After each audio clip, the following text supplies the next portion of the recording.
Up pitches Johnny Bench of Cincinnati. Seaver, the pitcher from the New York Mets. Dick Allen of the St. Louis Cardinals at first base. Glenn Beckert and Don Kessinger of the Cubs down at second and short. Tony Perez of the hometown Cincinnati team is at third base. In left field, Rico Carty, the league's leading hitter. From the Atlanta Braves, Willie Mays of San Francisco in center field. And Hank Aaron in right field. As we told you, from the Atlanta Braves, he received more votes than anybody else. And very quickly, again, the American League batting lineup. Leading it off will be the oldest starter, Luis Aparicio, at age 36. This is his 9th All-Star baseball game, his 7th start, but his first All-Star baseball game since 1963. Carl Yastrzemski bats second in center field. Frank Robinson in right, batting third. John Boog Powell, the cleanup hitter, the first baseman from Baltimore. Harmon Killebrew, the third baseman from the Minnesota Twins, bats fifth. Frank Howard of Washington in left field, batting sixth. Dave Johnson of Baltimore, batting seventh, playing second base. Bill Freehand behind the plate, batting eighth. And Jim Palmer of Baltimore, the pitcher, batting ninth. Aparicio, with a .313 batting average, 3 home runs, 24 RBIs, steps in, right-handed batter with a closed stance, and in perhaps the closest voting in all of the American League this year, it was for shortstop, and Aparicio went out over Rico Petrocelli of Boston. A big, wide, sweeping curve is what Seaver started Aparicio off with, and Luis was way out in front of it and fouled it back, barely getting a piece of the ball. Strike one to Aparicio as this 41st Major League All-Star Baseball game is underway. Temperature in the mid-80s here at the brand new Riverfront Stadium in Cincinnati. Now he comes back with the fastball. It's a foul back in the booth next to us. And it's 2 strikes. I don't know, Sandy, if in all-star play you look for that big sweeping curve on the first pitch of the ballgame. I wouldn't think so, Jim. Not especially from a fellow like Seaver, who has not pitched since last Thursday. Strikes him out on a fastball. Not having pitched since last Thursday, this would just about be his regular turn in the rotation. He's got to be pretty strong, especially if you're just going to turn him loose for 3 innings and say, go as hard as you can. Carl Yastrzemski, the all-star center fielder. In voting for the outfield, they came up with Yastrzemski, Robinson, and Frank Howard, none of whom plays center field. So Carl, who recently has been playing a lot of first base for the Red Sox, got the vote, and he's in center field. Left-handed batter, holds the bat high, and takes an inside pitch from Seaver. Ball one. Yastrzemski hitting at .301, 21 home runs, 50 RBIs, and he's also stolen 16 bases. Everybody remembers Yastrzemski's great 1967 series. Time is called. They have someone on the field, and she is being let off. And I don't know who this is. There has been an exotic dancer by the name of Morgana who has been on the field all across the United States, and whether it is she or not, I don't know. But it is female, and she's being escorted off the field after not even making as far as the artificial turf. Well, the count to Yastrzemski. I'll be honest, I'm not sure it's female. It looks like it may be a man with a wig or a little bit of a joke. They have even had newspaper columns devoted to the possible appearance of Morgana. 1-0, the count, 1 out. We're in the top of the first inning of the Major League All-Star Baseball game number 41. Yastrzemski swings, fouls it very high, and back out of play.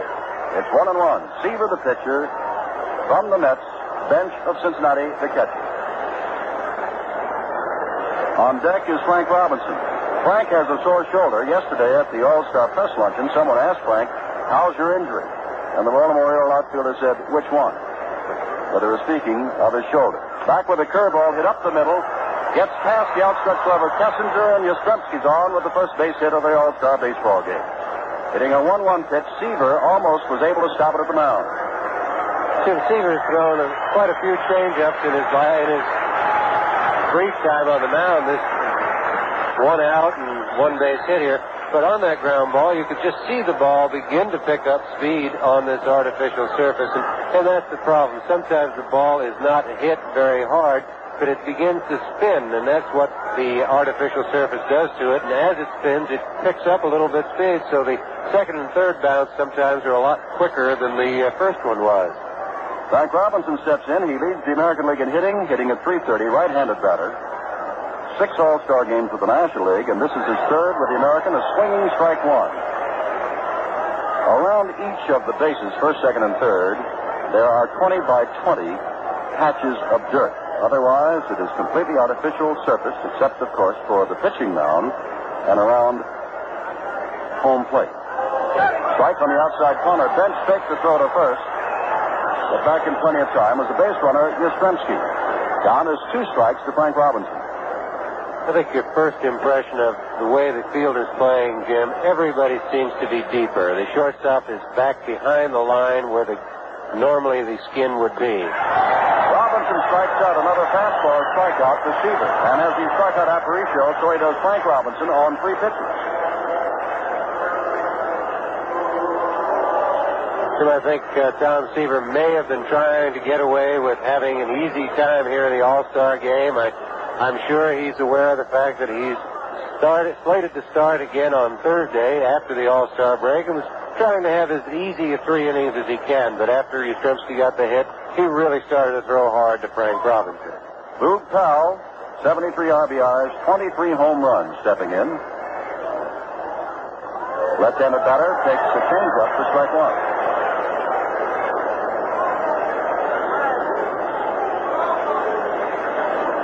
Powell hitting at 320.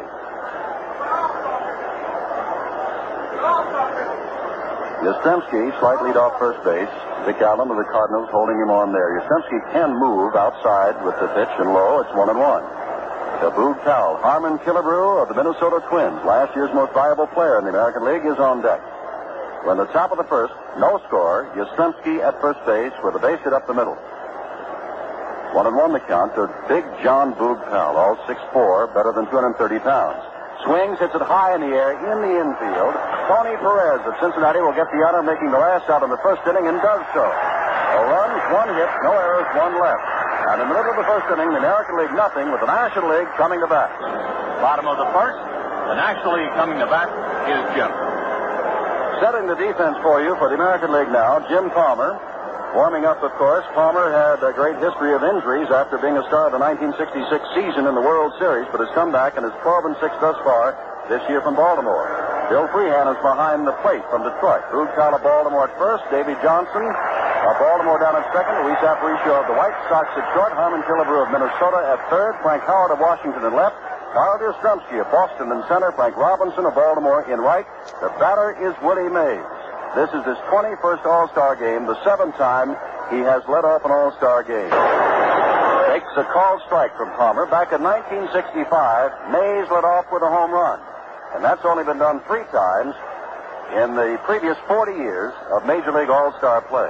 Palmer, a right-hander, comes back, misses outside. It's 1-1 to Willie Mays, hitting at 272, 619 home runs, second only to the great Babe, 19 of those this year. Last year, Mays hit only 13 home runs all year, but has 19 already this year. 47 RBIs. Big swinging strike. Mays, the big scoreboard in center field shows, holds the All-Star records for most at-bats, most runs, most hits, most stolen bases, and most total bases. Outside of that, Willie hasn't been doing much lately.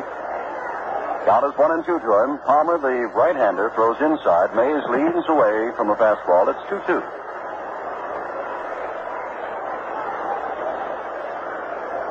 Luman Harris, the manager of Atlanta, is coaching at first base, and Leo DeRocher, the manager of the Chicago Cubs, over at third. And Mays strikes out, swinging. Tim Palmer's got good stuff also. We've talked about Tom Seaver, the fact that he has good stuff. Palmer throws very hard. He's got a good slider and a good curveball. If Jim has had any problem in his career, it's been a little bit with control, but mostly with injuries. He's never really been able to put a full year together without being either sick or hurt or having a problem of staying in the major leagues. But this year, he's started well. He's having a good year, and as you say, it's his first All-Star year, and he looks like he's going to become the kind of pitcher everybody thought he would.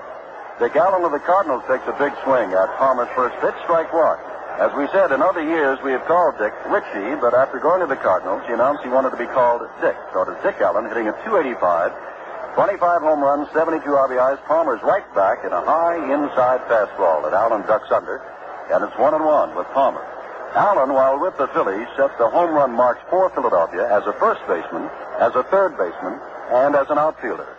Back with a big curve, but it stays high and out of the strike zone. It's 2-1. To Allen with Hank Aaron, who got more votes than anybody else in the voting, conducted for the first time since 1957 by you, the public, is on deck. By the way, Commissioner Bowie Kuhn said also at yesterday's press luncheon that he was sure that was his intention that they would have the fans vote again next year. Fastball, and Allen is swinging and missing. It's 2-2. 1 out. We're in the last of the first. No score in this All-Star baseball game from the brand new Riverfront Stadium, almost completely artificially turfed in Cincinnati, Ohio. Palmer peering in for the sign and throws, drive to right field. Back goes Frank Robinson, back near the warning track, back near the wall, and has it against the wall. That ball was well hit by Richie Allen, too. It was hit to the opposite field. Richie's very strong, and here in this big ballpark, Frank Robinson had a lot of room. He went back all the way to the wall, did finally bang into the wall as he caught the ball.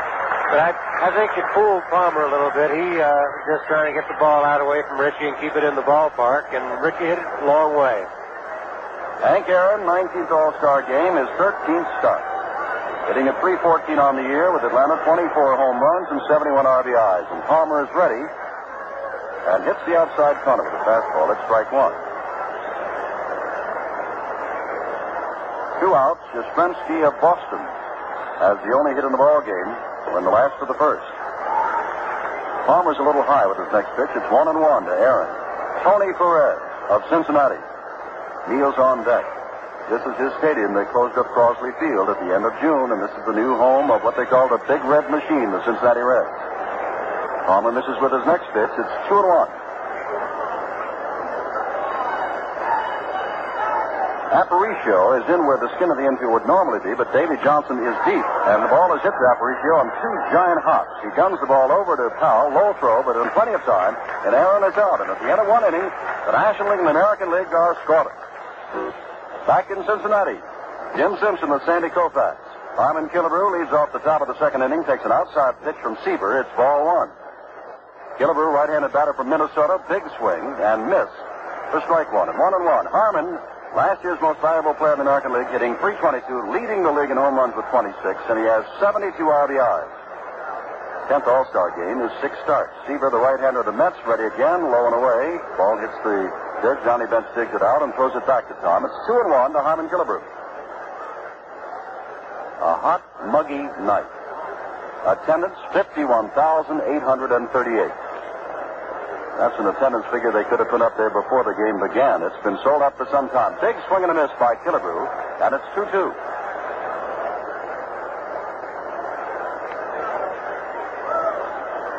Now we look at both Beckert, and they've got the shift on for Killebrew. Beckert is on the third base side of second and almost in short center field, out past where the skin of the infield would be.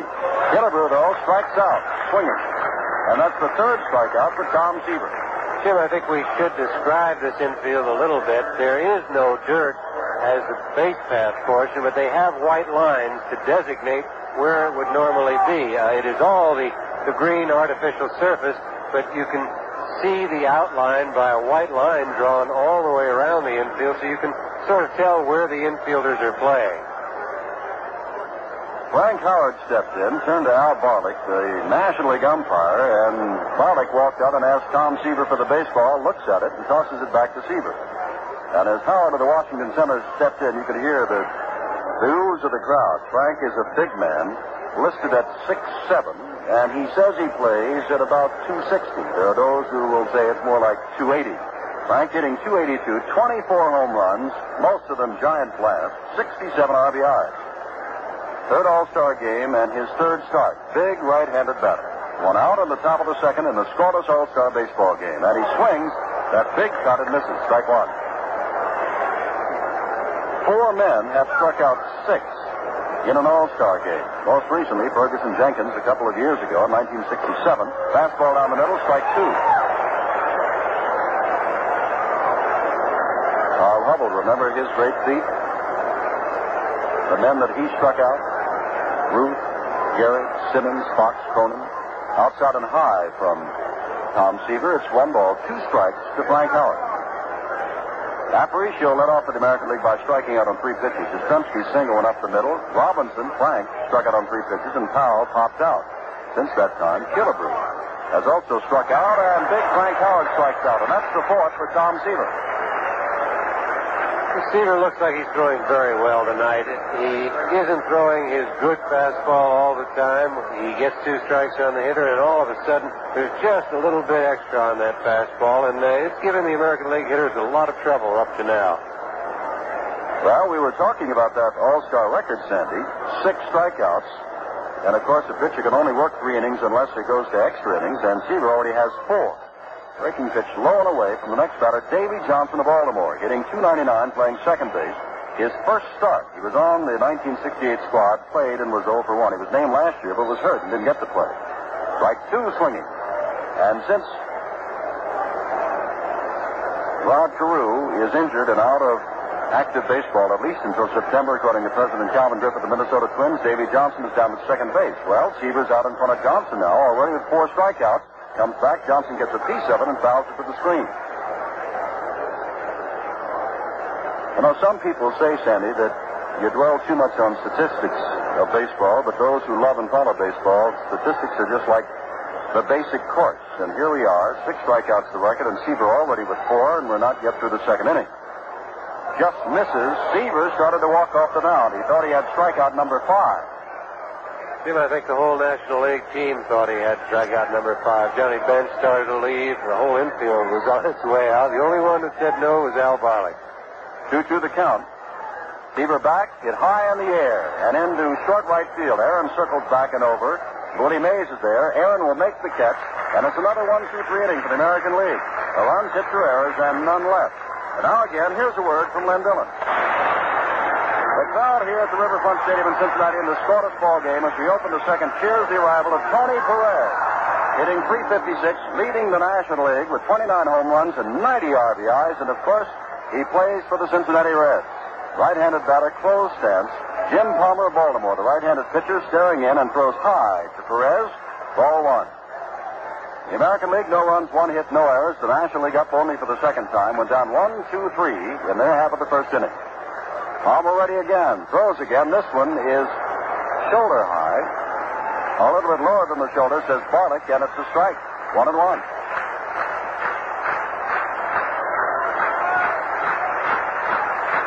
Palmer back, fouled off to the right. It's 1-2, up in the seats.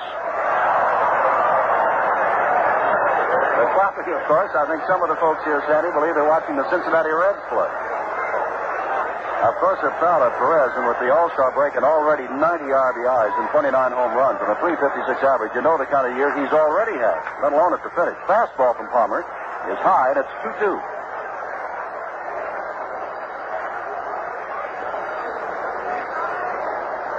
Armin Killebrew very deep at third base for the right-handed Perez. Palmer throws, swinging strike 3 for Tony Perez, and that's the second strikeout for Jim Palmer. I think it begins to show up that if you've got good pitching out there, they're having a good night. No matter how good the hitters are, they're going to dominate the ball game. And so far, Tom Seaver and Jim Palmer have taken charge of this ball game, and even these great hitters have not handled them or not even looked too good at the plate. Every one of the 6 strikeouts thus far, 4 by Seaver, 2 by Palmer, have been swinging strike 3s. Here's Rico Carty, and he takes another high pitch from Palmer. Carty leads the National League in hitting, .365, and it's his first All-Star game, and he was a write-in candidate, and he made it but big from the Atlanta Braves. Back again, Palmer's pitches tonight, even though he has not been hurt thus far, Sandy, are high. Jimmy, he has good enough stuff to get away with pitching up a little bit. I don't think Jim likes to do it as a regular routine, but he could get away with it for a few innings. He's high again, and this time outside, and it's 3-0. The National League is yet to have a base runner. Too, another thing, you said that all the strikeouts have been swinging. Well, you look at that lineup, there's nobody down there getting paid for taking. They're all pretty good swingers to bat. 3-0 to Carty, and he has looked down to DeRocher and takes another high pitch, and on 4 pitches, all of them high, Carty draws the walk. And Johnny Bench of Cincinnati, the catcher, hitting .285 with 28 home runs, comes up.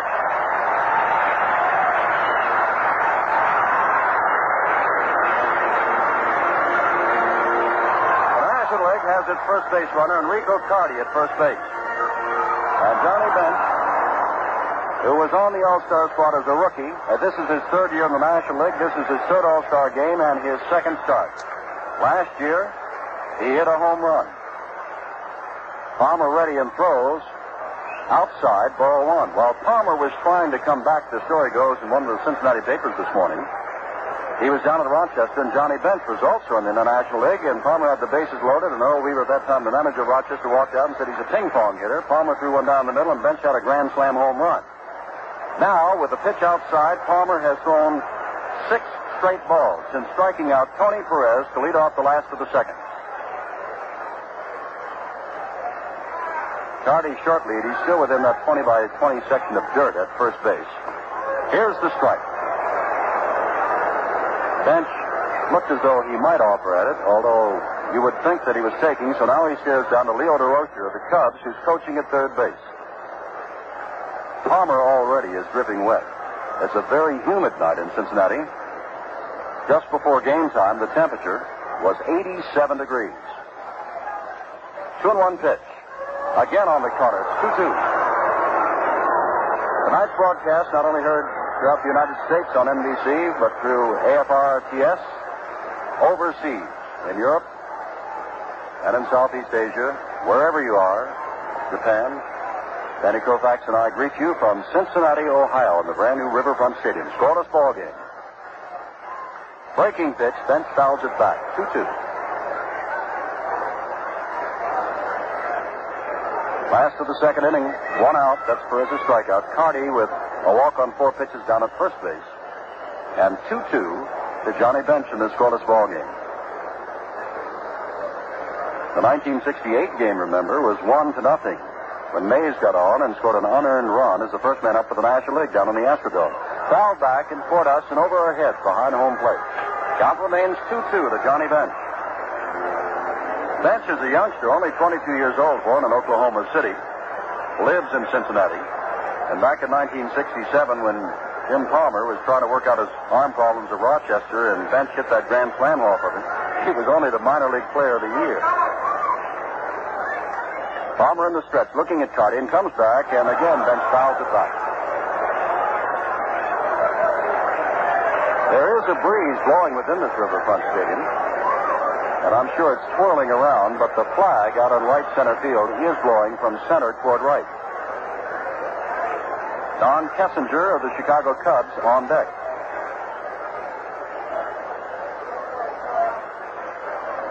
Palmer again on the stretch. Infield a double play depth, and Bench strikes out on a low pitch outside. Palmer has thrown Bench quite a number of fastballs in a row and got Johnny set up for it pretty well and came back with a slider or a curveball. Looked more like the slider, low, just a little bit off the plate, low outside, and Bench went after it. It was a bad ball, but it's a good pitch from Palmer's point of view. Palmer's now struck out 3, and Seaver has struck out 4. Here's Don Kessinger, the switch hitter from Chicago, batting left-handed against the right-handed Palmer. Don hitting .281, not known for power, has 1 home run this year. Last year, he hit a total of 4. But last year, he also won the Golden Glove. And last Saturday, Sandy and I were in Chicago for a Chicago Cubs game, and Kessinger had some kind of day afield. A foul laced down along the third base line. It curves into the seats, and it's 1-1 to Kessinger. Kessinger, of course, was playing then in what they call the friendly confines of Wrigley Field. Tonight, he's on this artificially turfed infield and outfield. First time in his career. 1-1 to Don. Carty still at first base. High outside pitch from Palmer. It's 2-1. 2 out, last of the second, no score. Sure, I think Kessinger is the kind of hitter that this artificial surface would really help. Normally, he's hitting left-handed. He doesn't have great power. The outfield would be playing him shallow, but on a field like this, they can't afford to play too shallow because the ball gets by them easy, so he'll have a chance to drop the ball in front of outfielders that he doesn't have on a regular field. Kessinger fouls the next pitch back, and the count remains 2 balls, 2 strikes to the Chicago Cubs shortstop in his third All-Star game. He has yet to have a hit in All-Star play. He's been up 5 times before and is hitless. Len Beckert, his teammate from the Cubs, standing on deck. Over behind first base, where President Nixon and his party are seated. Up the middle, and it might get through. Aparicio tries to fight it down. Cannot, playing in shallow center field as Yastrzemski picks it up very quickly, and Carty has to stop at second, and the National League has its first base hit. And there was a ball that was not hit too well. Aparicio was playing around towards second base. But I think on this field, the ground balls do pick up so much speed. The ball does not slow down. It gets going faster, and that ball got through the infield. I think in a normal field, the ball probably would have been caught and fielded by Aparicio behind second. Glenn Beckert of the Chicago Cubs hitting .261. And speaking of strikeouts as we have, here's the man that's been the toughest to strike out in the National League for the last 4 years. He takes the ball inside from Jim Palmer. Beckert, very close stance, right-handed batter. Always managed to get a piece of the ball. Chokes up on the bat. Palmer ready and throws high again. 2-0. When Jim has been wild, for example, when he walked Rico Carty, in this, the second inning, he walked him on 4 pitches, and all of them were up. When he struck out Bench, it was on a slider, blown away. Carty down at second, Kessinger on first, 2 out. Back with a breaking pitch, but again it's high and slightly outside, and it's 3-0 to Kessinger. Looking down to the American League bullpen, no activity. The American League has quite a few they can call in. Mike Cuellar, Sam McDowell is scheduled to go next. Dave McNally, Fritz Peterson, Jim Carey, Clyde Wright, Jim Hunter, Mel Stottlemyre. Drive on 3 hops to Davy Johnson, who sidearms at the Boog Palace teammate at first base, and the National League goes down on no runs, 1 hit, no errors, and 2 left at the end of 2 complete. It's a scoreless ball game. Bill Freehan will lead it off in the 3rd inning for the American League in this scoreless ball game at the Riverfront Stadium in Cincinnati, Ohio. The 41st Major League All-Star Baseball game. The Riverfront Stadium right by the Ohio River. As a matter of fact, they even have what they call flood control here. Flood walls to prevent the Ohio from overflowing as it did years ago and flooded Crosley Field. Bill Freehan, his 5th consecutive start as the catcher for the American League from Detroit, hitting .218, 13 home runs, 33 RBIs, right-handed batter, has led the American League in getting hit by pitches the last couple of years, but this pitch is on the outside corner, strike 1 to Freehan. Tom Seaver working with 4 strikeouts, all of them swinging. He's given up a ground ball base hit back through the middle by Yastrzemski and has walked nobody. Blown away from Seaver, and this will be Tom's last inning. Jim Merritt now warms up. Former American leaguer, left-hander, now down in the National League bullpen.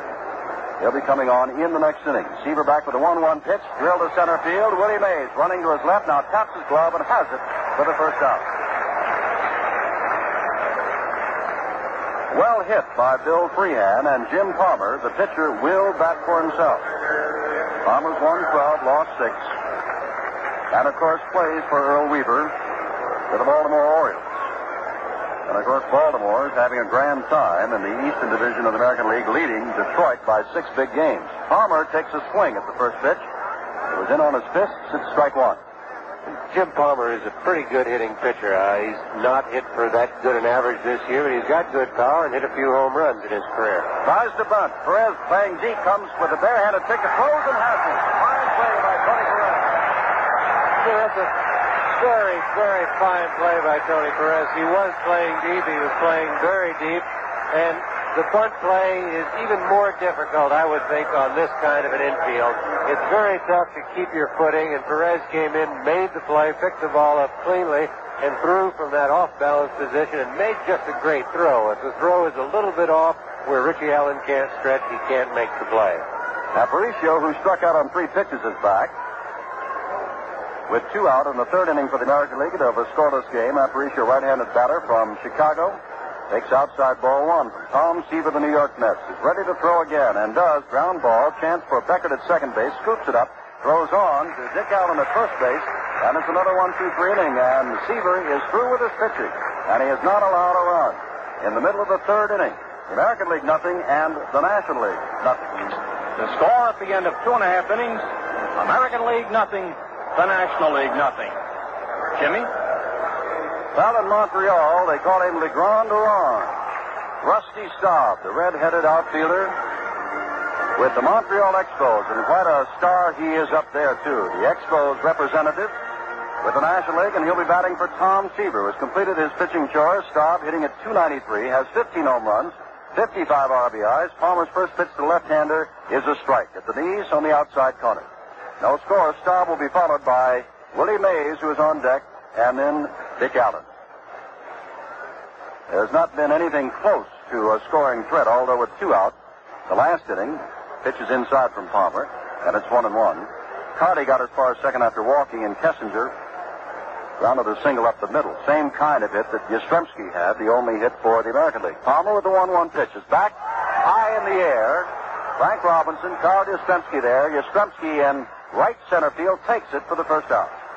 Jim, I think right now we have to be a little careful on how we call some of these fly balls. We've reached the point of the evening where it's very difficult to see fly balls. It's not dark enough yet, and it's not light enough. The sky is just a light blue, and at this time in a ball game, a lot of fly balls are lost by outfielders. There's not enough contrast, so any ball that goes up right now, the outfielders could have a little bit of trouble with. Willie Mays, who struck out swinging, takes high from Palmer. Ball 1. We're in the last of the third. No runs, 1 hit, no errors for the American League, and the same line score for the Nationals. 0-1-0 in the 41st Major League All-Star game. Palmer back again, and his pitch again is high and away. And it's 2-0 to Willie Mays. Jim Palmer also working his last inning, and so Sam McDowell of Cleveland is warming up. Jim Merritt of Cincinnati will come in to pitch the 4th inning for the National League. Palmer throws, fouled high, over toward the seats. Over quickly is Powell. There's a ball boy right there who didn't see him behind it, and he takes it for the second out. Jim, I think it's a good thing that Powell did see the ball that time, because Bill Freehand could not find it. As we talked about the sky being tough, Bill looked up and never left home plate. He was just looking all around, and Spook Powell saw it all the way and came in and almost ran down the ball boy who didn't know where to go. He was watching Freehand. And, of course, the ball boy, I guess, is 15, 16, maybe Sandy, and about 5, 6, or 7, and 140. And Big Boo Cow was bearing down on him. Here's Dick Allen, who flies deep to right. And he takes ball 1 from Jim Palmer. Howells at first, Johnson at second, Aparicio at short, Killebrew at third, Howard in left, Yastrzemski in center, Robinson in right, Freehand behind the plate, and Palmer with a 1-0 pitch. Allen swings and misses. Strike 1, it's 1-1. The only change that we've had, and believe me, we'll have a lot of changes before this game is over, has been Rusty Staub has batted for Tom Seaver. Wide to right center. Swinging strike again by Allen. It's 1-2. Seaver worked 3 innings, gave up 1 hit, a ground ball single up the middle by Yastrzemski, struck out 4 and walked nobody. And now he can look ahead to starting again on Thursday when regular play continues over the second half of the season. 1-2 the count to Dick Allen. Drive right to second baseman Davy Johnson. No runs, hits or errors, and at the end of 3 complete now. The American League nothing and the National League nothing. And Dillon, we're in the top of the 4th inning, and the score is 0-0. The National League and the American League in this 41st All-Star game. And Jim Merritt, the left-hander of Cincinnati, prepared to throw to his first batter, Carl Yastrzemski of Boston, who has the American League's only hit, that ground ball single up the middle. Merritt, a left-hander who has won 14 and lost 7 for the Reds this year, 3.47 is earned run average. He's the only one on the National League squad who played formally in the American League. Whereas on the American League squad, Frank Robinson, Frank Howard, Mike Cuellar, Sandy Alomar, Alex Johnson, Tommy Harper, Amos Otis, all played in the National League. Yastrzemski standing off deck as Johnny Bench runs out and talks to his teammate, and now his battery mate in the All-Star game, Jim Merritt. Yastrzemski hit a 1-ball, 1-strike pitch right up the middle over the mound, past Tom Seaver, and into center field for the only hit. Now he drives one deep to center field. Back goes Willie Mays, looking as though he has it all away, taps his glove near the wall and takes it. About 400 feet away.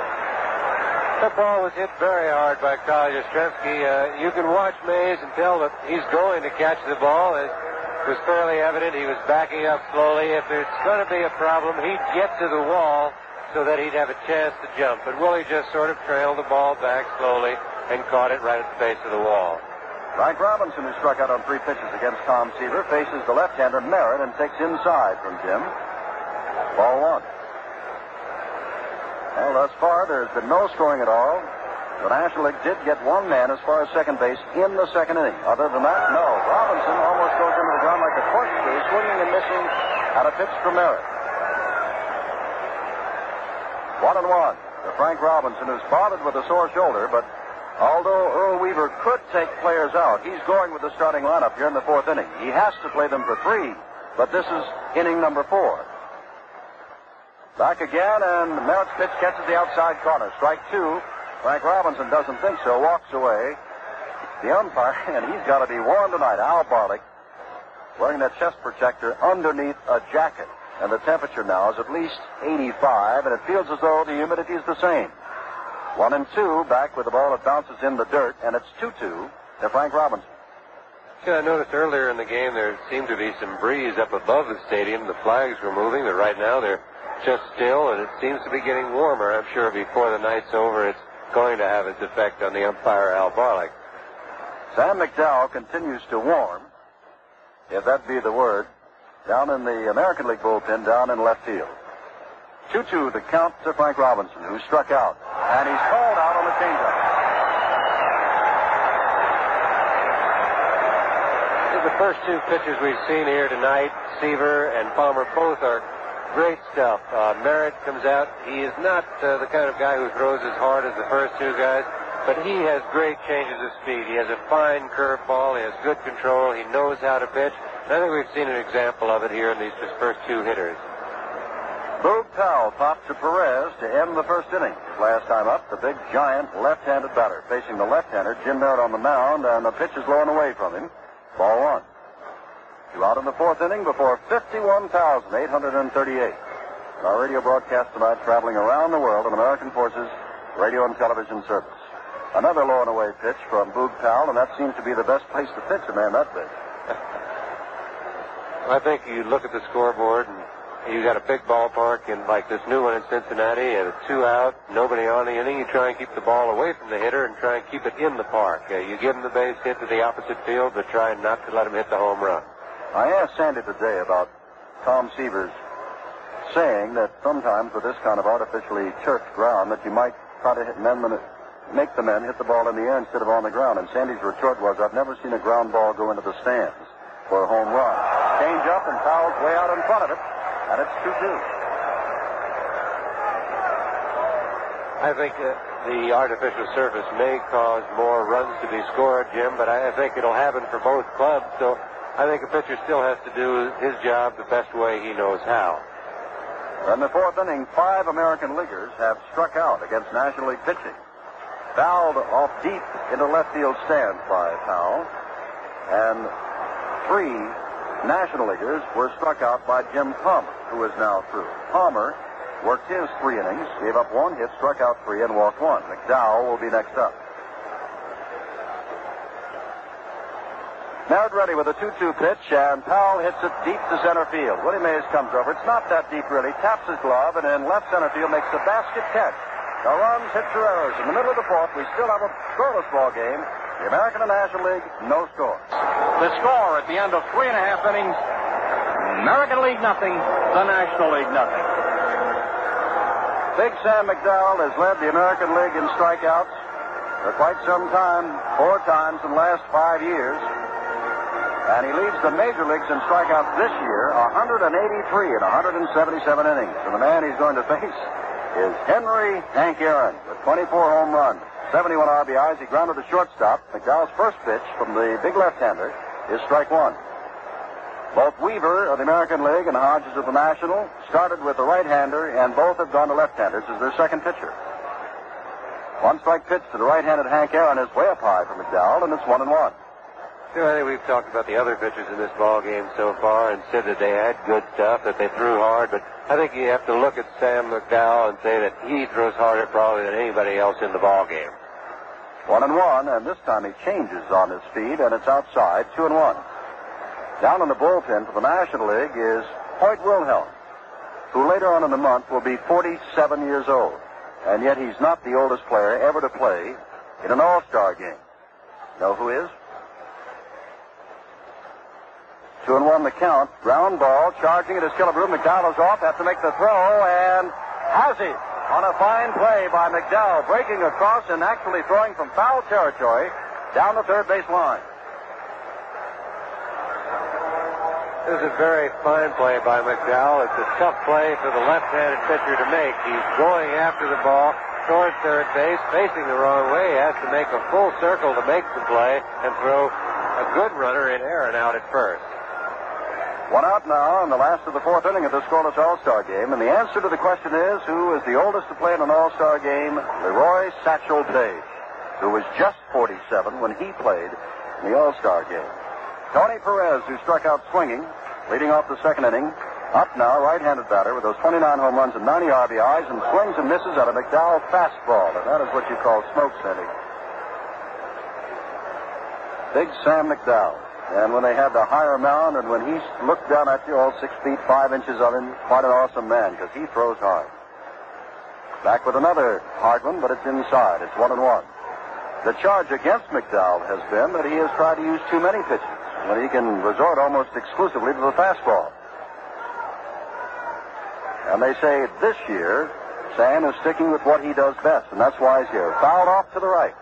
It's 1-2 now to Perez. Tim McDowell has a great fastball and also has a great curveball that he has been wanting to throw screwballs and change-ups and sliders and occasionally even probably a knuckleball.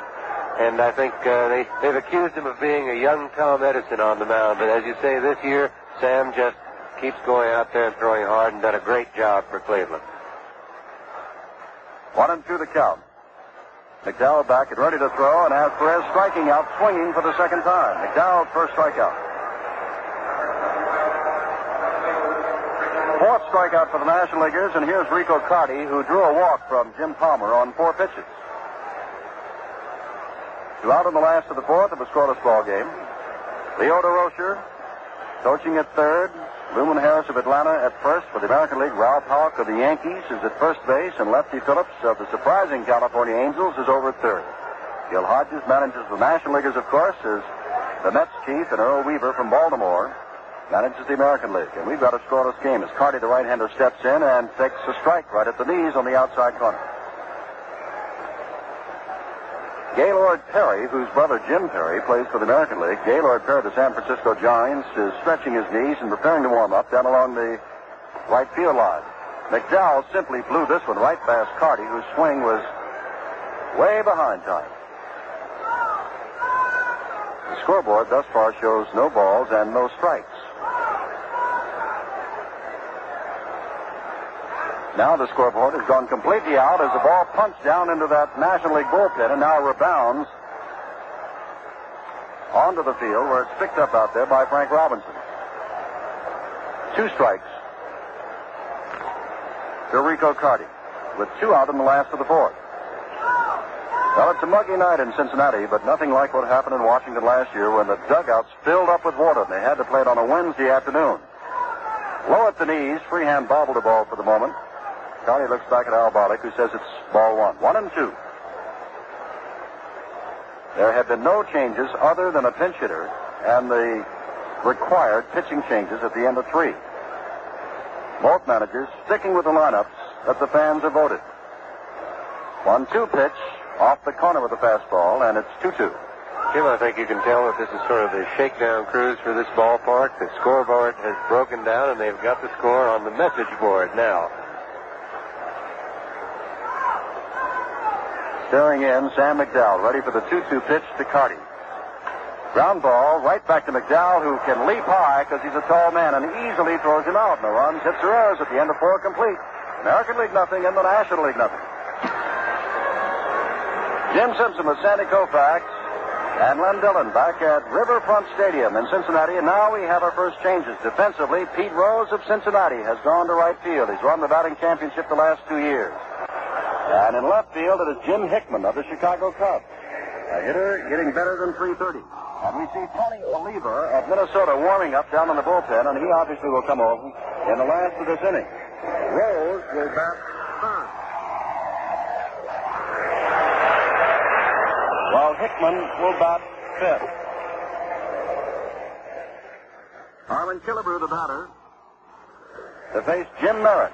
Killebrew struck out to lead off the second inning. We've got no score. Merritt, the left-hander, throws the right-hander Killebrew, and it's low. And it's ball 1.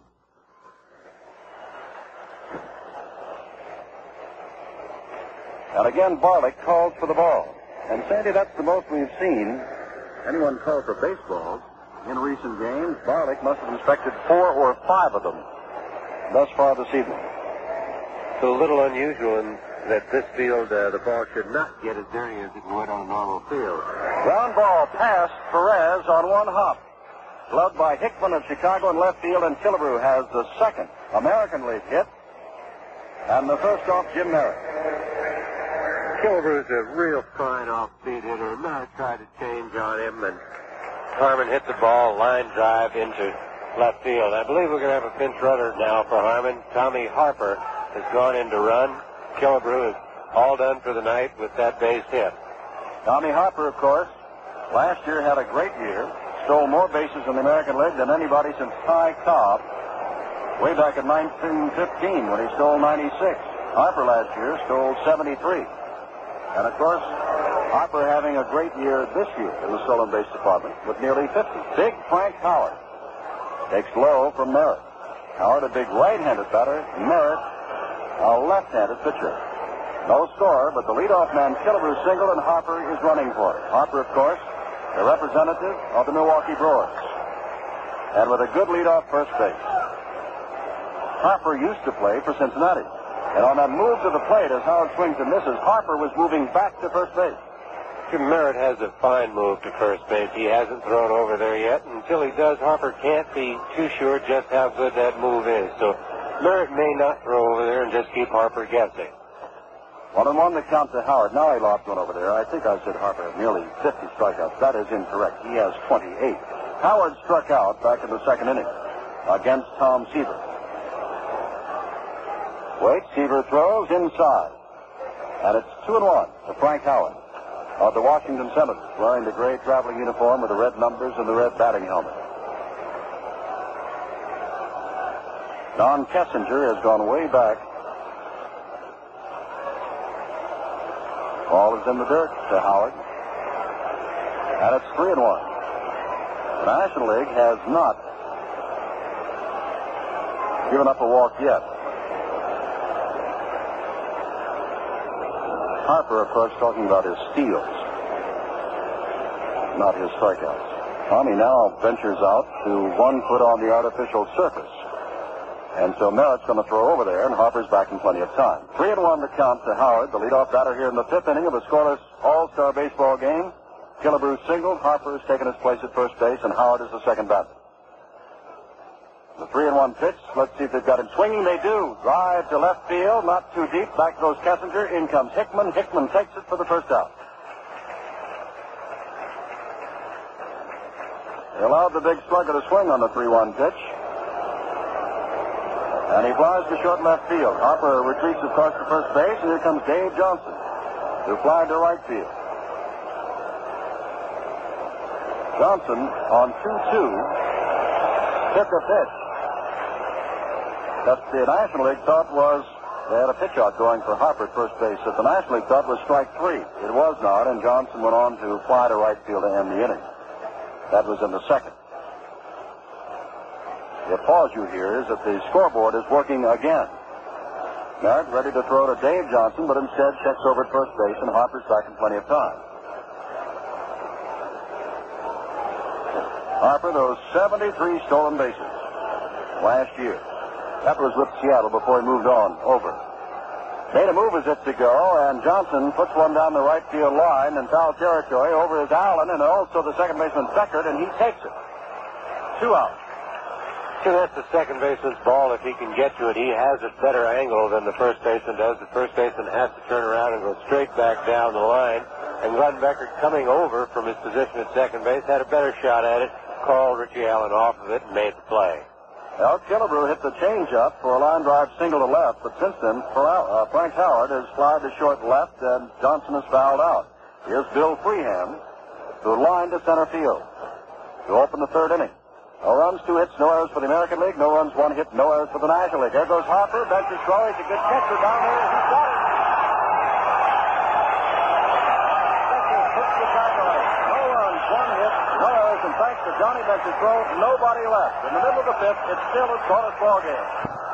This is Sandy Koufax with Jim Simpson and Len Dillon here in Cincinnati's Riverfront Stadium at the 41st All-Star Game. At the end of 4.5 innings, the score is still tied. The American League, nothing, and the National League, nothing. And Sandy, now they're beginning to make their moves. Jerry Moses of Boston has replaced Bill Freehand as the catcher. Tony Oliva has gone to right field. Frank Robinson, a lot of folks thought he might not even play tonight. With that sore shoulder, has moved from right field over to left field. And Brooks Robinson has gone into play third base. So Moses the catcher, McDowell still the pitcher, Boog Powell at first, Davy Johnson at second, Luis Aparicio at short, Brooks Robinson at third, Frank Robinson at left, Howard Yastrzemski remains in center, Tony Oliva in right. And John Bench, who just gunned down Tommy Harper, who has 28 stolen bases this year and 73 last year, is the batter. Bench, last time up, struck out in the second inning. Scoreless ball game on a hot, muggy, but wonderful night at Riverfront Stadium in Cincinnati, Ohio. The 41st Major League All-Star game. The National Leaguers have won it 7 in a row, and it's scoreless now. McDowell throws, curveball, and it's ball one. Tim, I think the American League found out last inning what everybody in the National League already knows, that Johnny Bench might have the best arm of any catcher in baseball. He has the best I've ever seen. McDowell is high and inside. To Bench, it's 2-0. Don Kessinger remains on deck. Davy Johnson is off what would be the skin of the infield. Bench is way out in front. Swinging, and it's 2-1. Johnson is back past the skin of the infield, whereas Aparicio, who's on the left side, where Bench might be able to pull the ball, is in on what would be the skin of the infield. He pulls this one deep, but it's very foul. No question, way out in front of the pitch and pulled it deep into the upper seats. Jim, I think Aparicio has to play a little shallower than some of the other infielders. Louis' arm has gone back a little bit on him with time. He doesn't throw as well as he used to. And if he played too deep, he could not throw some fellows out, the better runners on balls hit deep in the hole. Bench strikes out swinging on a McDowell fastball in the outside corner. Second time he's gone down. First time against Palmer, this time against the left-hander Sam McDowell. McDowell has his second strikeout, and that brings up Don Kessinger of the Chicago Cubs playing shortstop, and he singled up the middle his only other time at bat for his first All-Star hit in 6 appearances at the plate.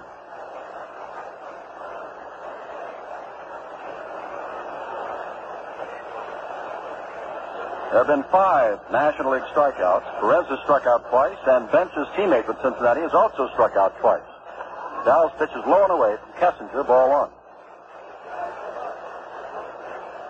Kessinger, a .281 hitter with the Chicago Cubs. McDowell is ready again. Drive, and Kessinger's got a second base hit right up the middle. Line drive on one hop to Yastrzemski in short center field.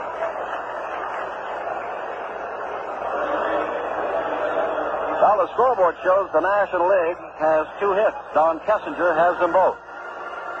Here's Glenn Beckert, second baseman with the Cubs, hitting at .261, which is much below Glenn's normal average in the National League. The last 4 years, he's been hitting .287, .280, .294, and last year .291. As we said, very tough to strike out. Very closed stance. His right foot is almost out of the batter's box. Strike at the knees for McDowell.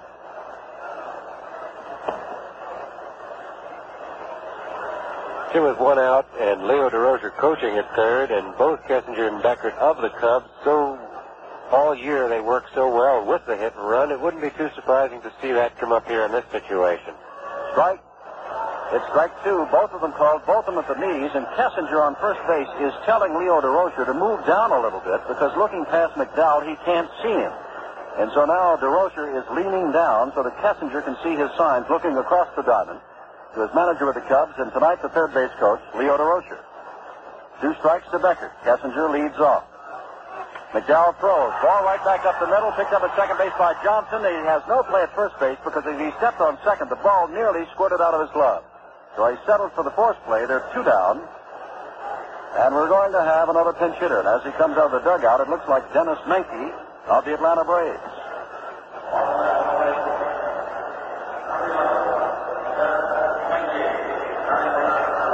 Menke having a great year, hitting at .315. And when they compared what the ball players wanted on the All-Star teams, how their votes would have gone, as opposed to how the fans went, the ball players said Dennis Menke was their number 1 choice at shortstop. But the fans, they said Don Kessinger. Both good men. Menke, of course, batting for Merritt, who is all through. We'll give you his record in a moment. Inside and low on the first pitch to Menke.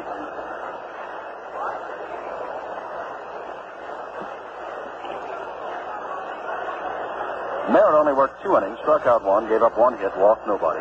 And, of course, this is a scoreless game. Menke fouls the ball off and bounds into the American League dugout. And now bounces back out, and Leo DeRocha retrieves it. 2 out, with Beckert on at first base, reaching there on the forced play.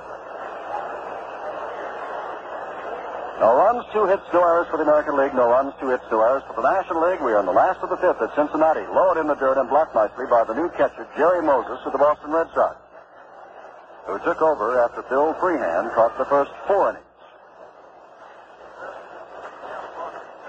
McDowell working his second inning. Jim Palmer started, worked 3 without damage. For the American League, Tom Seaver most effective in the 3 innings he worked as a starter for the National League. Back with a high pitch is McDowell, and it's 3-1 to the pinch hitter, Dennis Menke, hitting at .315. There has not been an extra base hit. There has not been a run scored. Becker just a step or 2 now off first base. Powell holding on, and McDowell peering in for the sign of Jerry Moses. And the 3-1 pitch, it's up high, and there's the walk given up by McDowell, his first, and the second drawn by the National League, as Beckert moves on down to second base, and Willie Mays comes to bat. I think if Sam McDowell makes any mistakes, that's the kind of mistakes he makes. With his great stuff, sometimes he'll get behind hitters. And there he was 3-1 to Dennis Menke. He didn't want to just come in with the fastball and let Menke hit it, so he tried to throw the curveball. He does not get that over as well, and he walked Menke, and all of a sudden you're in a little bit of trouble. In fact, you are in trouble anytime Willie Mays comes to the plate. High pitch. And that is not Jerry Moses behind the plate. That is Ray Fosse. We beg your pardon. Fosse at Cleveland, a young catcher. McDowell looking down, 1-0. Back to throw again, very high again. 2-0.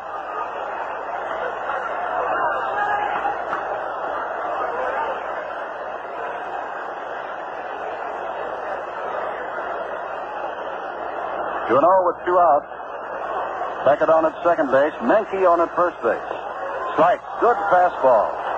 Chest high to Willie Mays. It's 2-1. Now this is the second time that the National League has had a man as far as second base. In the same combination, a walk and a single in the second, a single and a walk here in the 5th.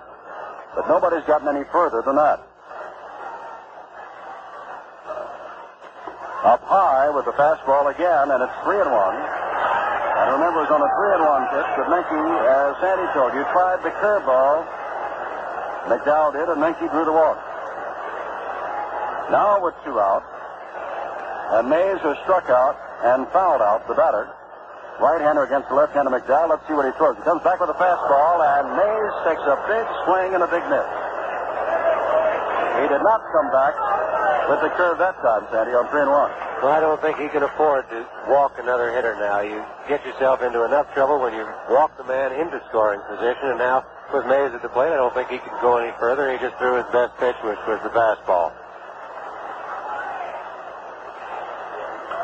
Dive high in the air as everybody was running on the pitch. It's foul behind the plate. Fosse is back and looking up, but it's well in the seats and about 30 or 40 feet away from President Nixon.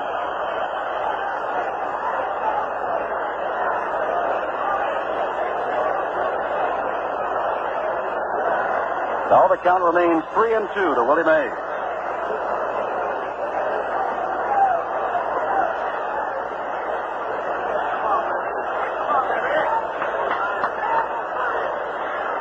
McDowell is ready, looking in. The runners are going again, and again it's fouled back. Naturally, with 2 out and 3-2, those runners are going to be taking off with every pitch. Hey, it's an interesting duel right now. McDowell is just reaching back 3-2 and throwing the ball as hard as he can.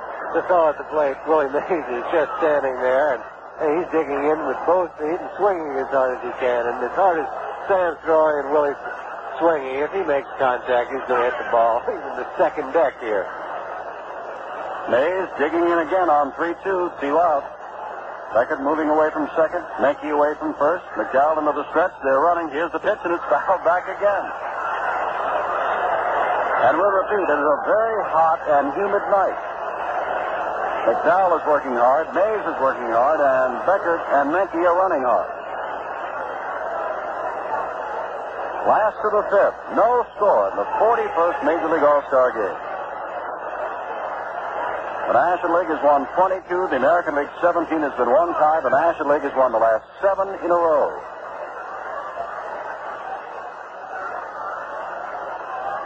Drive high in the air, but this might be playable. Behind home plate, over comes the third baseman, Brooks Robinson, and he finally puts it away. No runs, 1 hit, no errors, and 2 men left. At the end of 5, there's no score. Sandy Koufax along with Jim Simpson and Len Dillon at Riverfront Stadium in Cincinnati. The end of 5 innings, the score 0-0. For the American League, no runs on 2 hits and no errors. The National League, identical totals. No runs, 2 hits, and no errors. Gaylord Perry has come on to pitch. Dennis Menke, who batted for the pitcher and walked, has gone in to play second base. Beckert is out.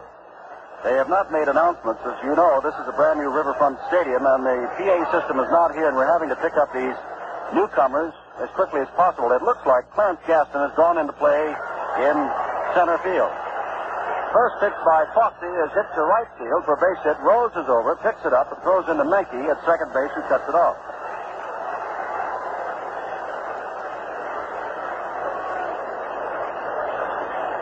So young Ray Fosse of the Cleveland Indians drills a single to right field.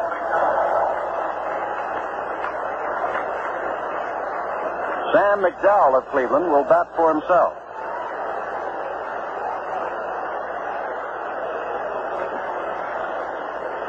Gaylord Perry this year has won 13 ball games, lost 8, throws low, but it's at the knees to the giant Sam McDowell, strike 1. Sure, I have to think that this is one of the few All-Star games that I've seen Willie Mays start that he hasn't gone all the way. Usually Willie comes to this ball game, wants to play the full ball game, enjoys playing in it, and this is one of the few years where he hasn't. McDowell squared as if to bunt. Foul tipped the ball, and the ball got past bench and rolled back, and so Bollock hands him a new ball, and it's 2 strikes to McDowell, and McDowell stares down to lefty Phillips to see what the third base coach, manager of the California Angels, says to do on the 2-strike pitch. With Fosse at first base. None out, scoreless ball game. We're in the top of the 6th. McDowell strikes out, but the ball is foul tipped and Bench dropped it, and therefore he's alive again. Johnny Bench, who has thrown out a runner, Tommy Harper, could not hold on to that swinging strike free. It was slightly foul tipped by McDowell. Infield, a double play depth with 2 strikes on Sam McDowell. Fosse leading off at first base. McDowell squared around as if to bunt, but the pitch was outside, and it's 1-2. Even with 2 strikes, he was going to bunt. The flag in right center field, it was blowing. Remember we told you from center toward right? It's simply hanging there now on this hot and muggy night. But no chance of rain, and thus far a scoreless All-Star game. McDowell's going to bunt again. It's fair, picked up by Perry, who will go to first. The sacrifice works. And for the first time, the American League has somebody as far as second base. Here's a fine bunt by McDowell, and Earl Weaver, obviously feeling that this is going to be a 1-run ball game, is trying right here in the top of the 6th inning to get that 1 run, and bunting with a pitcher with 2 strikes. He's got a man in scoring position and the top of his lineup coming up. So Fosse's down at second base, and Luis Aparicio making his first start and his first appearance since 1963. The All-Star game, Luis is 36 years old, but having a great year, hitting .313. Right-hander steps in to face Perry. Curveball that he swings and misses. Strike 1.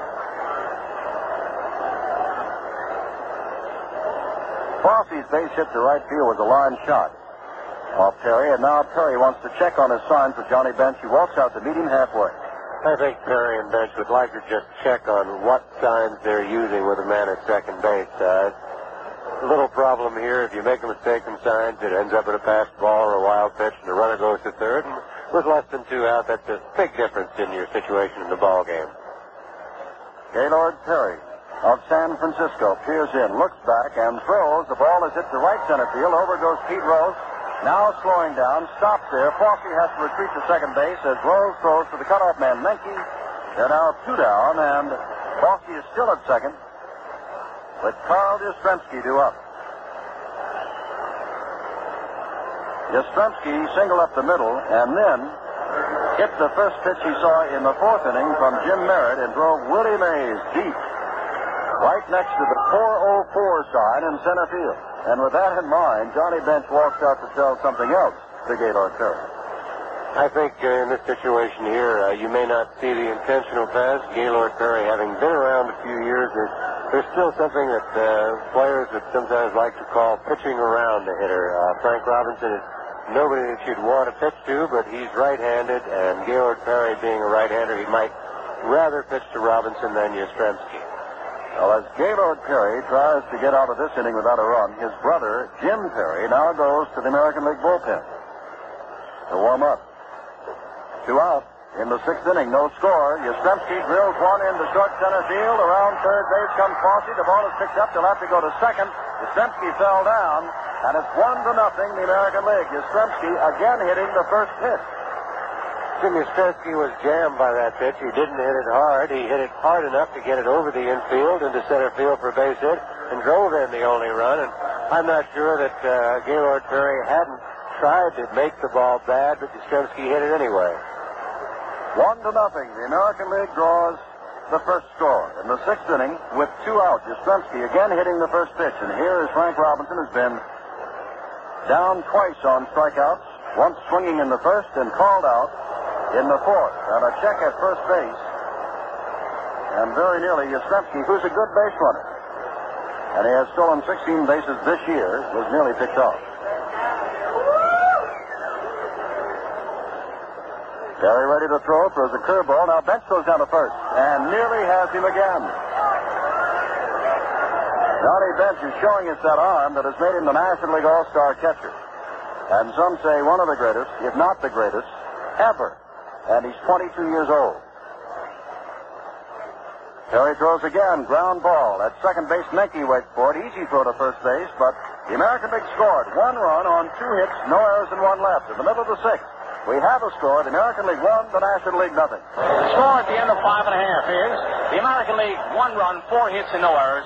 The National League, no runs, 2 hits, no errors. Jim? Another change, and as we said, there are going to be lots of them. And we'll pick them up as fast as we can. Willie Horton of Detroit has moved in to play left field. Like Robinson is out. Yastrzemski remains in center. Oliva, of course, is over and right. Nick Allen, who has flied deep to right and line to the second baseman, the batter, the Cardinal, first baseman. McDowell, who could win this, throws, and Allen fouls it off to the left. McDowell came in the 4th inning. This is the last inning he can work. And knowing that, he can leave leading, but he also knows that he must face Allen, Rose, and Perez. And that's a tough way to go. 1 strike. Back again with the fastball. Outside, it's 1-1. To Allen. In his 4th All-Star game, 25 home runs this year, 72 RBIs, leading the Cardinals. McDowell, like everybody else before him and many of the spectators here, simply bathed with perspiration. Comes back again and throws with his fastball up high. You know, they say those who are in first place at All-Star break are going to win it all. Cincinnati leads in the Western Division of the National League by 10. Pittsburgh by a game and a half in the Eastern Division over New York. The American League, Baltimore by 6 over Detroit in the East. Minnesota by 5 over California in the West. Allen fouls one down the line. Brooks Robinson gives chase. Also is Willie Horton over there, and they watch it drop in the seats about 15 rows deep. It's 2-2 to Allen. Of course, tomorrow's an off day as these players go back either to home or to join their teams on the road. And the Major League continues with the second half of its season in the drive for the division pennants, the league championships, and the World Series on Thursday. 1 run, 4 hits, no errors for the American League. No runs, 2 hits, no errors for the National. 2-2 to Allen. McDowell throws fastball, but it's too high, and it's 3-2. McDowell walked the man. Palmer, the starter for the American League, walked the man. McDowell struck out 2, given up a hit. Palmer struck out 3, gave up a hit.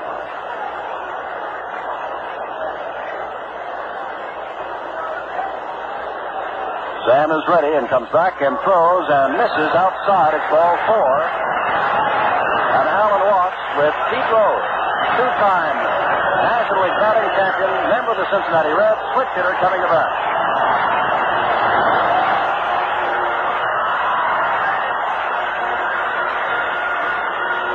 You can't have a situation here where Sam walked the leadoff hitter in the inning, and especially with only a one-run lead, that can get you in trouble. A good ball club can score a run just by playing the game the right way. They don't even have to get a base hit once that leadoff man gets on. If they get him over to second, a ground ball, a fly ball, and they score runs.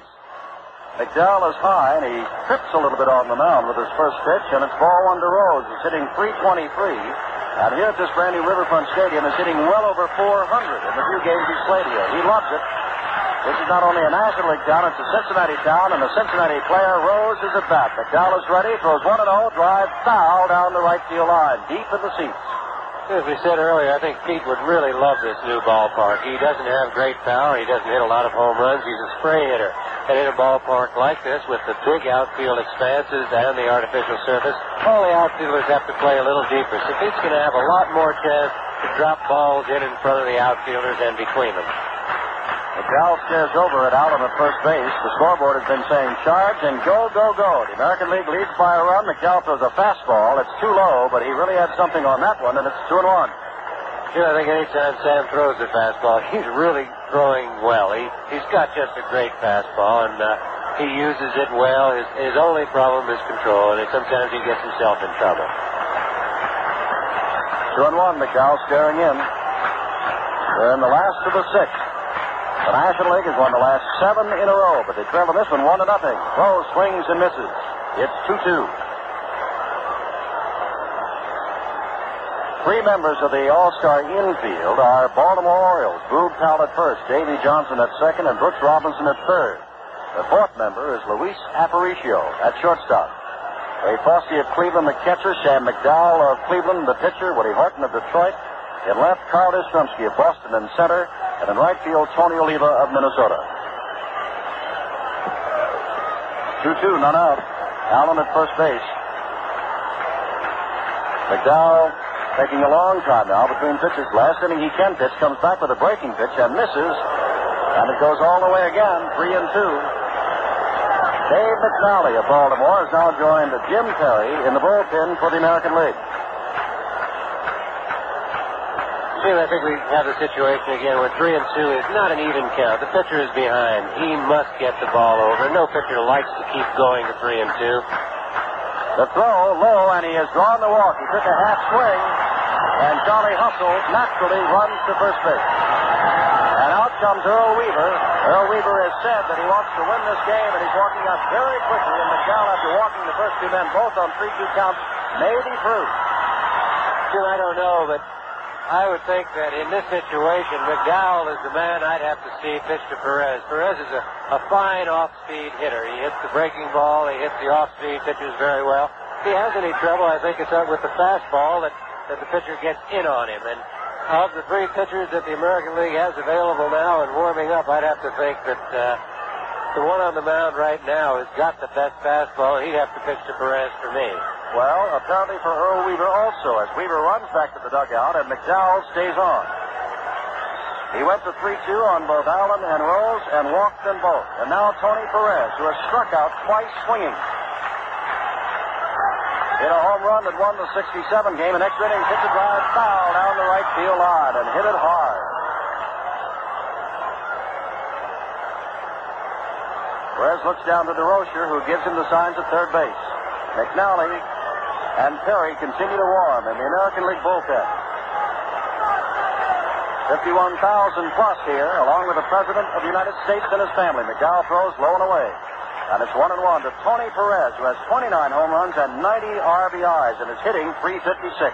Jim, and I don't think that would make a bit of difference if this were a regular season game. His manager would have to have him bunting. He's down by 1. He's got to stay out of the double play. But here in an all-star game, the people want to see Perez hit. The manager, Gil Hodges, has got to let him hit. 1-1 count, hits it high in the air and in the infield. Johnson backs up, waves everybody away, makes no mistake about that, trails the ball and now gloves it. And Brooks Robinson runs all the way to second base, hoping to get Allen off second base after the catch. 1 down, and Jim Hickman of Chicago up for the first time.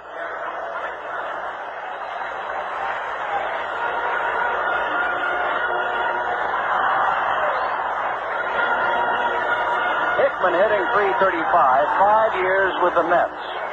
one of the original Mets, and over September of last year, and the early part of this year, Hickman has been Mr. It for the Chicago Cubs, despite the fact that Billy Williams is having one of his greatest years ever. But Gil Hodges said when it came down to the two, Hickman's been the man that makes him go. Fosse blocks a pitch. It's in the dirt for McDowell. Ball 1 to Hickman.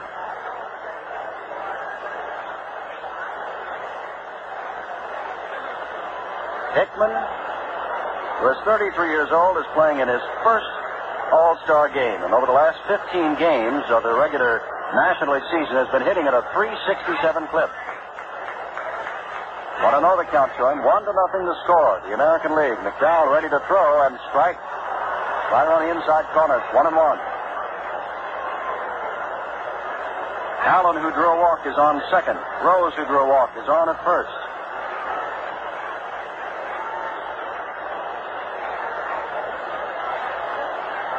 McDowell taking his time. Perry and Stottlemyre, or rather Perry now and McNally, continue to throw. And Dick Dietz and Bill Grabarkowitz begin to warm up a little bit for the National League. They are not pitchers. Hickman fooled on a pitch, swings, and it's 1-2.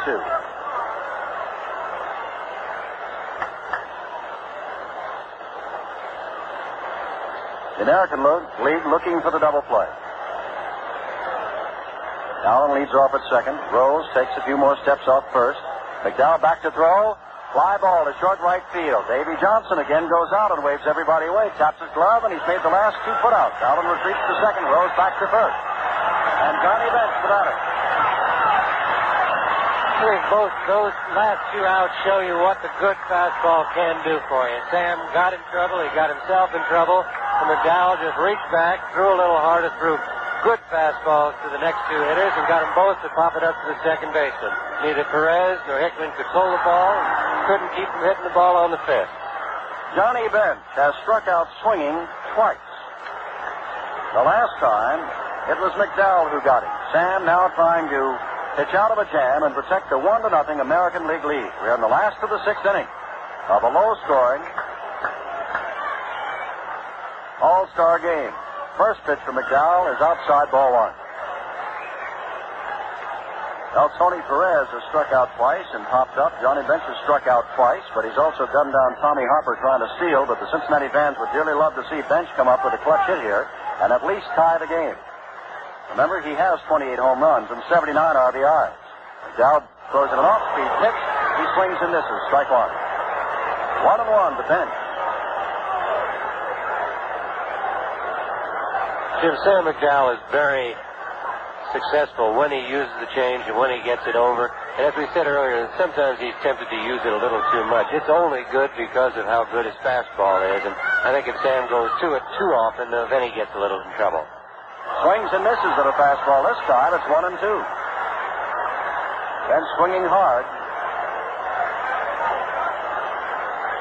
The Cincinnati players love to go for the fences, and you can tell it by the number of home runs they've hit. Perez, for example, 29. Bench, 28. 51,838 looking on at the new Riverfront Stadium in Cincinnati. 1-2 the count. McDowell throws, change, and has him swinging. Bench is struck out for the 3rd time. The first 2 men get on, but then McDowell gets 2 on pop-ups to the second baseman and strikes out the dangerous Johnny Bench. At the end of 6, the American League 1, the National League nothing. That counts. We pause 30 seconds for station identification. Hello again from Cincinnati, Ohio, the brand new Riverfront Stadium. We've had quite a few changes, and we'll give them to you in a moment. The American League 1 run on 4 hits, no errors. The National League no runs, just 2 hits and no errors as we move to the top of the 7th. Boog Powell will be the batter. But Dick Dietz of San Francisco is in to catch, replacing Johnny Bench, who struck out 3 times. Bill Grabarkowitz of the Dodgers replaces another Cincinnati Red, Tony Perez, at third base. Bud Harrelson making his first appearance also as an all-star, as our Dietz and Grabarkowitz goes in at shortstop. So it is Allen at first base, Menke at second, Harrelson of the Mets at short, Grabarkowitz of the Dodgers at third, Dietz behind the plate, Perry still the pitcher, Hickman in left, Gaston in center, Rose in right. Al swings and fouls the first one in the dirt at the plate, strike 1. Boog popped out to Perez back in the first and fly to short center in the 4th. Up for the 3rd time. Leads the American League in RBIs with 73, .320 batting average, and 23 home runs.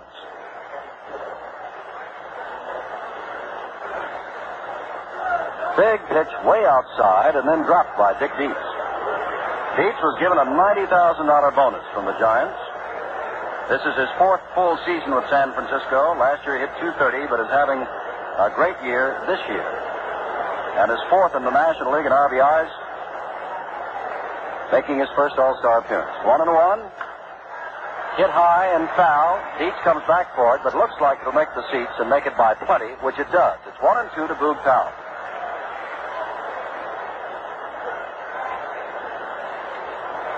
Only a right-hander is going now, and it is Jim Perry, the brother of Gaylord Perry, down in the American League bullpen, and a fellow by the name of Gibson, first name Bob of St. Louis, warms up in the National League bullpen.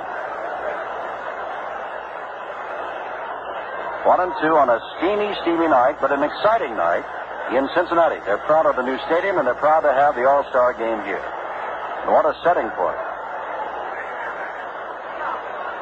Perry, taking a long time, is now set to throw with a 1-2 count to Powell. Swings, grounds it right back to Gaylord, who takes his time, lets Powell run a little bit, and then tosses over to Allen for the first out of the seventh.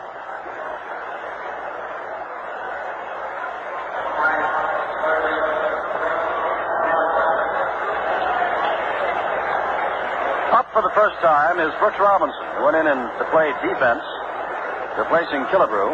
Robinson, of course, has been in many All-Star games before. Third baseman, Golden Glove winner many times over with the Baltimore Orioles. Been in 13 All-Star games before. And lines the ball over the head of Menke into short right center field. Brooks Robinson has a base hit. Gaston throws it in on one hop, and it bounces up and hits Menke in the face. Dennis Menke on that hop off that artificial turf is hit in the face on the relay throw from Gaston. Harrelson is over, and the trainer goes out. And Gil Hodges now goes out along with Leo DeRocher. Jim, I think that's the thing that the players worry about. The ball is so quick off the artificial surface. Gaston picked up the ball and made the throw in and threw it in on one hop. Normally, the ball would sort of slow up a little bit, but this hit on that artificial surface and just skipped on Menke. He didn't have a chance. It hit him right in the mouth, it looked like. And trainers out there now looking at Dennis, and you just can only hope that he isn't hurt too seriously. He, I would think, would be more used to it than anybody else playing for Houston, where they have the AstroTurf all the time. But there's a limit to how fast your reactions can go and how quickly you can get your glove up in front of a ball. Menke says he'll stay in. Roy White of the New York Yankees was hurt earlier this evening, has not made an appearance. And we don't know whether or not Roy will be able to. He was having his picture taken. A line drive took one hop and hit him on the underside of his right arm. Well, there's only one man in Major League history that has won batting titles his first 2 years in the Major Leagues. His name is Tony Oliva, and he's at bat now hitting at .282. Left-handed swinger from the Minnesota Twins to face Perry with Brooks Robinson down at first base. 1-0 the American League. Gaylord Perry is ready and throws outside. Perry now working with the battery mate of his, Dick Dietz.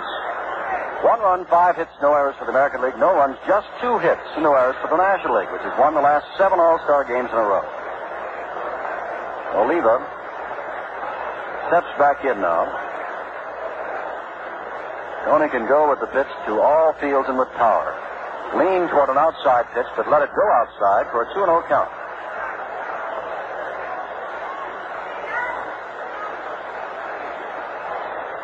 Tony came up in 1964, won the batting title as a rookie, then won it again in '65, and since then has been second twice and third once, despite some injuries.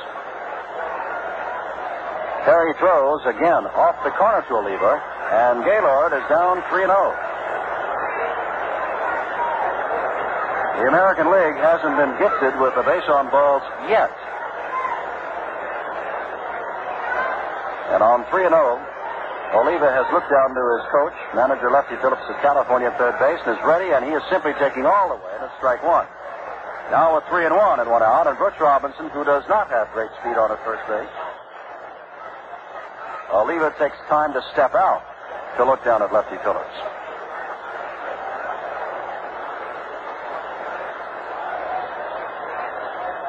Tony is back in, and Gaylord has stared in the stretch and throws, and on 3-1, he is way outside, and there's the first walk given up by the National League, and Robinson moves down to second base. Bob Gibson continues to warm up.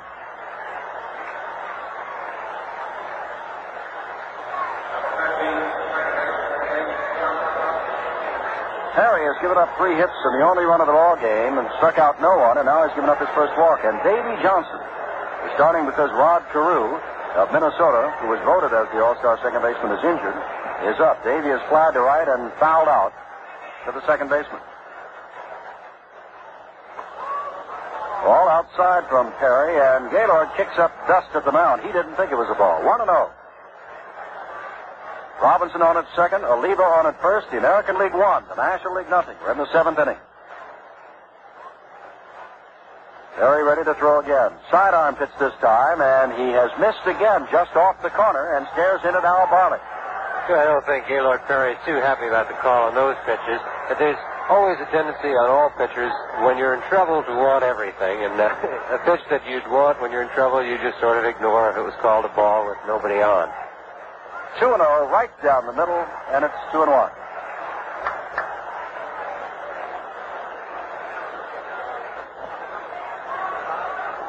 The National League fans here, and they keep waiting for the National League to explode. Thus far, there's only been 1 run scored, and the American League did that. Perry ready and throws again and has another called strike. 2-2. 2 that have just missed, and 2 this last one. Davy Johnson turned and questioned the umpire that it was a strike.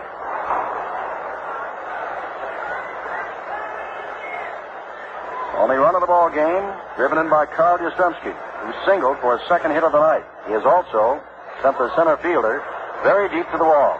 Next pitch by Perry misses, and it's all the way on Davy Johnson, 3-2 with 1 out.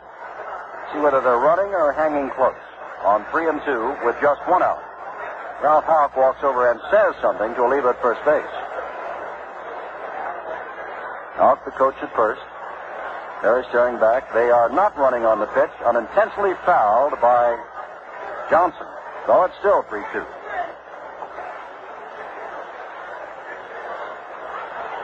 Nobody now throwing for the American League.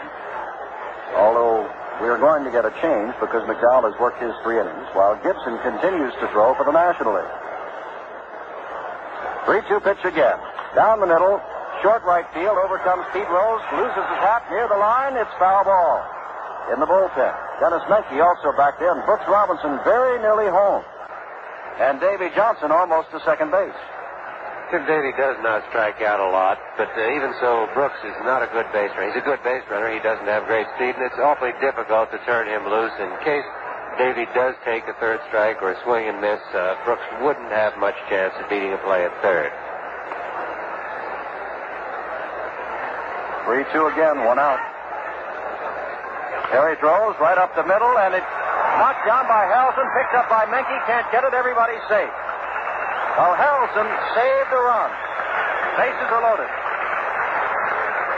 So that's the play for infielders they must make with a man on second. A lot of times the fellow will dive and knock a ball down. He knows he can't throw anybody out, but he has to keep it from going through into the outfield. Bud Harrelson made a fine play just knocking the ball down. They almost made a good enough play to get Oliva at second out of it. 1 run, 6 hits, no errors for the American League, and they're threatening again with 1 out. No runs, 2 hits, no errors for the National League. And here is Fosse, who singled and scored the only run, and he is completely drenched, the catcher from the Cleveland Indians. Bases loaded. Ball outside. Joe Horner of the Phillies, former Cardinal great, has joined his former teammate Gibson. Horner's a left-hander and begins to throw. Bases loaded with 1 out. The National League infield looking for the double play to get out of the inning. Fosse, I want to tell you, he is completely drenched. Perry ready, throws. This is the corner. It's 2-0. I think, again, Gaylord not very happy with that call, Jim, but I think everybody in the ballpark may disagree with Al Barlick, but he's got the best look at it, and after 30 years of being a professional umpire and a great one, I think he's probably right. Perry ready again, trying to come in with a pitch, but something that Fosse can't hit. Drills one to center field. Back goes Gaston, looking up and backhands the ball. Robinson tags at third. Oliva goes on to third base, and it's 2-0 the National League. trails the American League as Fosse, who has scored a run, is having quite a debut in an all-star game. Scored a run and then now driven in one with a fly to deep center field. Jim, it's kind of nice to see. We talked about the difference in who the players selected and who the fans selected as the all-star team. And I think Fosse was, again, one of the discrepancies. Most of the players felt that Fosse should have started this game. He's hitting almost 100 points higher than Bill Freehan, and since he's come into the ballgame, he's had a fine night. Well, Alex Johnson, who also used to play for the Reds, now with the California Angels, steps in to bat for McDowell, who's all through. Perry comes in with a curveball and misses. It's ball one. Johnson having a great year, hitting at .328. Been around with the Phillies and the Cards and Cincinnati, and now with California. Came over in the trade that sent Jim McLaughlin here to Cincinnati. Perry back again with a breaking pitch. It's fouled off the end of the bat. It's 1-1 to Johnson. Davey Johnson is on at first base. Alex Johnson is the batter. While over at third base is Tony Oliva.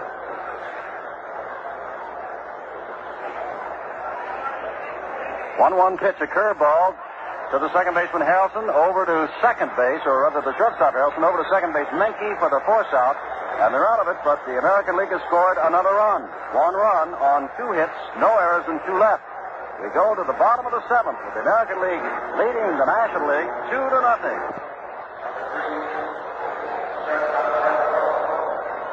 Earl Weaver making all his defensive moves now. Amos Otis is actually the only real center fielder on the American League squad. And Carl Yastrzemski, who's just recently moved to first, has been playing it like he's played it all his life. Both Boston and Carl are very happy with the way that experiment has worked out. Strike one pitch from Jim Perry, who's come in. He misses. It's 1-1. Yastrzemski, as Sandy said, has been at first base. In recent weeks, Jim Perry comes in to try to save the victory for Sam McDowell over his brother Gaylord Perry, who stands to lose, and has given up both runs. 2-1 now to Bud Harrelson, who saved a run with a fine diving stop from a shortstop position at second base in the top of this inning. Harrelson in his first All-Star game, and the ball dived for by Yastrzemski. At first, he can't come up with it. And Harrelson, in his first time at bat, in his first All-Star game, singles to right field. And so Jim Perry has given up the third hit.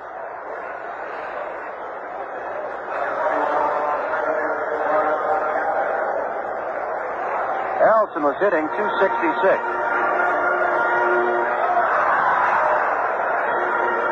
Clarence Gaston, up for the first time, is hitting .326.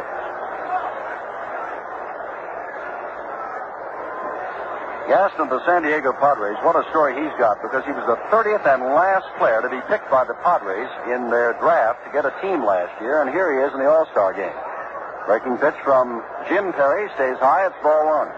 Harrelson, a fine base runner, on at first base, but the score is 2-0. The American League, the National League, trails in the last of the seventh. Perry, right-hander like his brother, throws again a breaking pitch, foul to the screen, it's 1-1.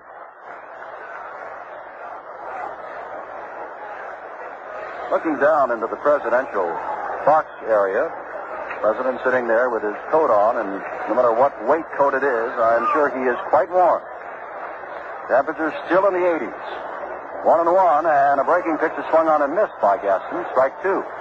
Still in the 80s, although where we are, in the eastern time zone of the United States, on daylight time, it's about 11 minutes after 10 o'clock at night.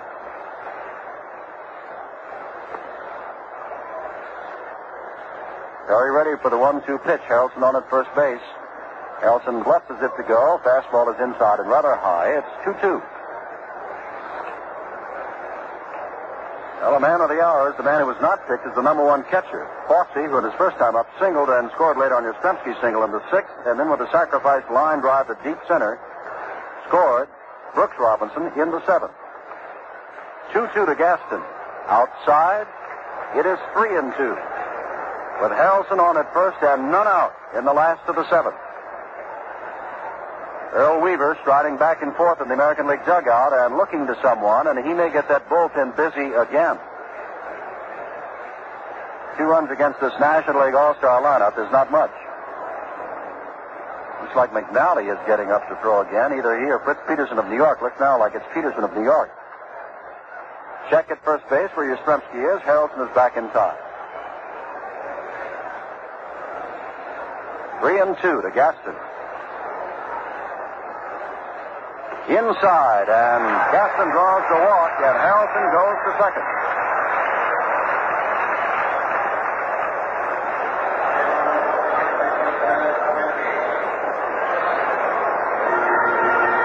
Catfish Hunter, in the unmistakable green and gold of Oakland, a right-hander, has joined Peterson, the left-hander of New York.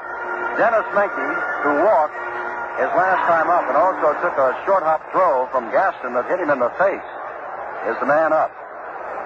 And out on deck is Stretch, Willie McCovey, bothered with a pulled muscle in his leg, but available for pinch hitting duties. Of course, a home run hitter in last year's All-Star game. The San Francisco Giants' big first baseman. Had a couple of them last year. Menke squares as if to bunt, takes a strike. Harrelson down at second base. Gaston on at first. 2-0 to score. Last of the 7th. Jim Perry looking back at Harrelson, who's on at second base. Gaston not being held, of course, by Yastrzemski at first, with no place to go. Second base occupied. Perry throws, swing, and fouled back by Menke. It's 2 strikes. Nobody out. 2 runs, 6 hits, no errors for the American League. No runs, 3 hits, no errors for the National League, but the National Leaguers are threatening. Perry peers in, looks back, throws high, and it hits him. Menke is hit by the pitch. What a tough night he's had. Hit in the face with the ball bouncing on a throw from Gaston, and is now hit by the pitch. The bases are loaded, nobody's out, and the National League comes to life with Willie McCovey coming to bat. Sure, it's an awfully tough night for Dennis Menke. There have been so many great players hurt in the All-Star games and possibly ruined their careers. And think about Ted Williams hurting his arm, running into a wall, and Dizzy Dean hurting his foot and then hurting his arm consequently after that. And it'd be a shame to have anything happen to any of these great players here tonight.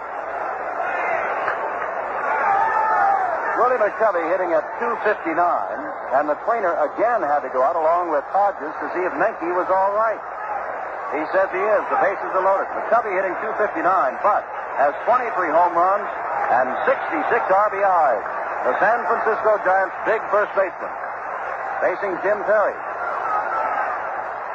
Swings and misses on the first pitch. And quickly, Ray Fosse runs out to talk to his pitcher, Perry. Gaylord Perry gave up the 2 runs the American League has, and now Jim Perry, with the bases loaded and none out, is trying not to give them back. Sam McDowell left the ball game with a 2-0 lead. 1 strike to McCovey. Perry back and a foul. Back to the screen, and another big swing by McCovey. Harrelson on at third. He singled. Went to second when Gaston walked. Menke loaded the bases when he was hit by a pitch. For the last of the 7th.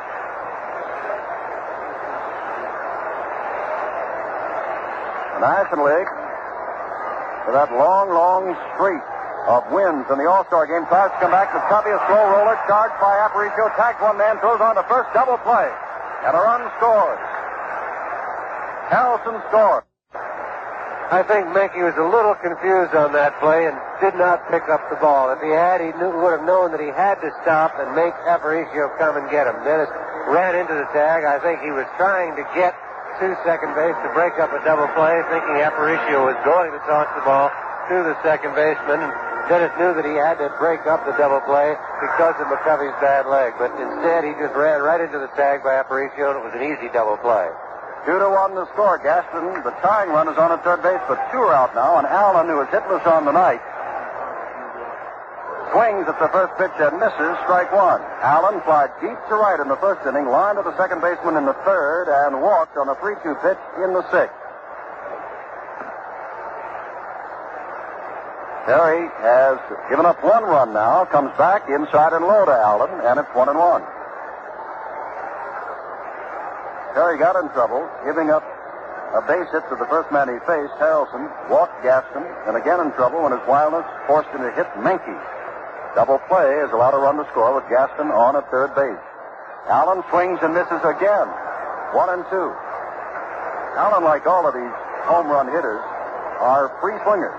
They're not like the Beckerts who hit few home runs, but seldom strike out. Terry ready on the 1-2 pitch and throws, and it's fouled upstairs.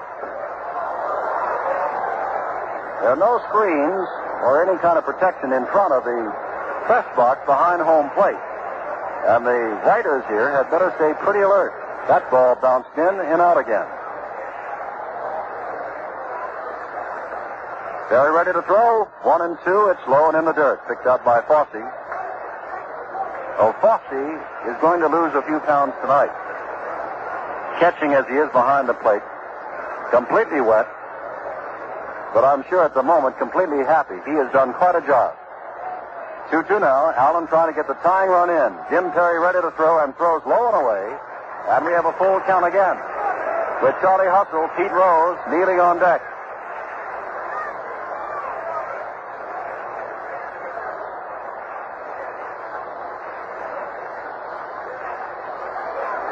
Terry stares in, has the sign, starts his motion. Throws again. He's called out on strikes. A fine pitch on the outside corner that Allen fooled, but he was not angry with Al Bollock's call. He simply walks away and drops the bat. 1 run on 1 hit, no errors, and 1 man left at the end of 7 complete. The American League has a now 2-1 lead over the National. This is Sandy Koufax with Jim Simpson and Len Dillon in Cincinnati's new Riverfront Stadium at the 41st All-Star Game. The end of 7 innings, the American League holds a slim 2-1 lead over the National League. For the American League, it's 2 runs, 6 hits, no errors. For the National League, 1 run, 3 hits, and no errors. 51,838 people in the stands, plus 1, the President of the United States. Jim, we have a few changes in the lineup. Willie McCovey stays on to play first base, and Joe Morgan comes on to play second base. McCovey, the Giants, Morgan of the Houston Astros, and what a good thing this is for Joe. A few years ago, he was voted to the All-Star game, and then he fractured his kneecap and could not play. Oh, because Mion of Atlanta could not play in this game, Morgan gets to play. He was voted in 1966 and could not play. Bob Gibson has come on to pitch. But now we have Dietz of San Francisco behind the plate, Gibson the pitcher, McCovey of San Francisco at first, Morgan of Houston at second, Harrelson of the Mets at short, Grabarkowitz of the Dodgers at third, Hickman of the Cubs in left, Gaston of San Diego in center, and Pete Rose of Cincinnati in right, and the batter, Aparicio, who's been in there all the way, up for the 4th time without a hit, swings and fouls the ball down the third baseline. Bob Gibson, 12-4, just had a 10-game winning streak snapped in his last start. 11 complete games and 19 starts this year. He's pitched 153 innings and has struck out 156 men. He's in his 5th All-Star game, and he's the 4th pitcher. At the moment, Gaylord Perry stands to be the loser in this 2-1 ball game. We are in the 8th inning. Aparicio, the leadoff batter for the American League batting order, leads it off in the 8th and swings at a pitch. It's 0-2 to Luis. Gibson got off to a very slow start this year, and a lot of people started to write him off and say that the fastball was gone, but all of a sudden it turned around. He started to throw hard, and he looks like the same pitcher he's been for a lot of years, a great one. 1-2, and the last 2 pitches, Sandy, that he's given Aparicio have been breaking pitches. 1-2. Back again. Morgan gets his chance after coming in at second base and throws on to McCovey, who gets his first chance in the field and is 1 down. And I would imagine that Menke is seeking combat pay after tonight. I think Dennis looked for a while like the fighter who's maybe taking a few too many punches, and I think Gil Hodges, the manager, kept going out, asking him if he could stay on his feet, and he'd get a draw. Well, here is one great, Carl Yastrzemski, who back in 1967 faced another great, Bob Gibson, in that fine 7-game World Series between the Red Sox and Cardinals. Yastrzemski's had a great night tonight. Swings again on the first pitch and has his 3rd hit. Rounds first base, rolls in right field, fires on to second. Well, Yastrzemski, in the first inning, singled on a 1-1 pitch. He drove Woody Mays deep to the wall. On the first pitch he saw in the 4th, he caught it. He singled on the first pitch he saw in the 6th, and he singles on the first pitch he sees in the 8th. And Willie Horton is up for the first time. I have to think that Carl Yastrzemski might be a first ball hitter. I know that Willie Horton is, and I'm sure that Bob Gibson probably knows that. They've gone over each opposing player in the clubhouse before the game, and probably a little careful with the first pitch here. Willie Horton, hitting .304, takes the first pitch low. 16 home runs, 43 RBIs.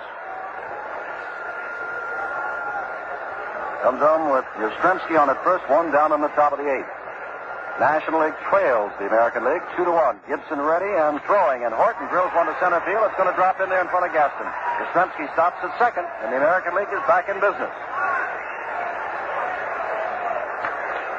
Second hit off Bob Gibson.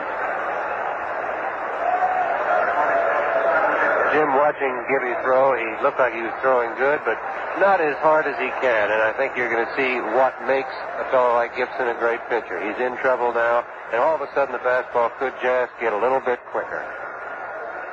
Well, up for the first time is Amos Otis of Kansas City, right-handed batter, hits the first pitch to short right field. Rose is there. Yastrzemski is making his hit to tag. He's going to third base. Rose's throw comes there, and Yastrzemski's in ahead of the throw, going to third base.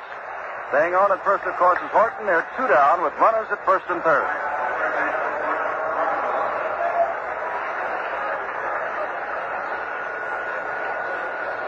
Otis, who was up last time, Zane and I saw get into a triple play a couple of weeks ago on a ground ball. Now the batter is Brooks Robinson, who singled his first time up back in the seventh and later scored on Fosse's sacrifice fly to center. Gibson throws hard this time. Robinson drives Gaston back. Gaston on his horse. It'll be over his head, bounding against the wall. Yastrzemski scores. Horton is on his way around third base. He'll score. On the way to third is Brooks Robinson, and he's in with the triple. Robinson 2 for 2. It is 4-1, the American League. Jim, I think all the players that hitting against Gibson have swung at the first pitch and hit the ball fairly well. You just wonder if possibly they haven't found out something, or maybe just Bob is just throwing the fastball. It's hard to tell from up here, but he's gotten hurt almost every time on the first pitch. Well, he's given up 3 runs on 3 hits, including the first extra base hit of the night. 3 hits and 2 runs, and the score is 4-1. Bob Gibson had that long winning streak of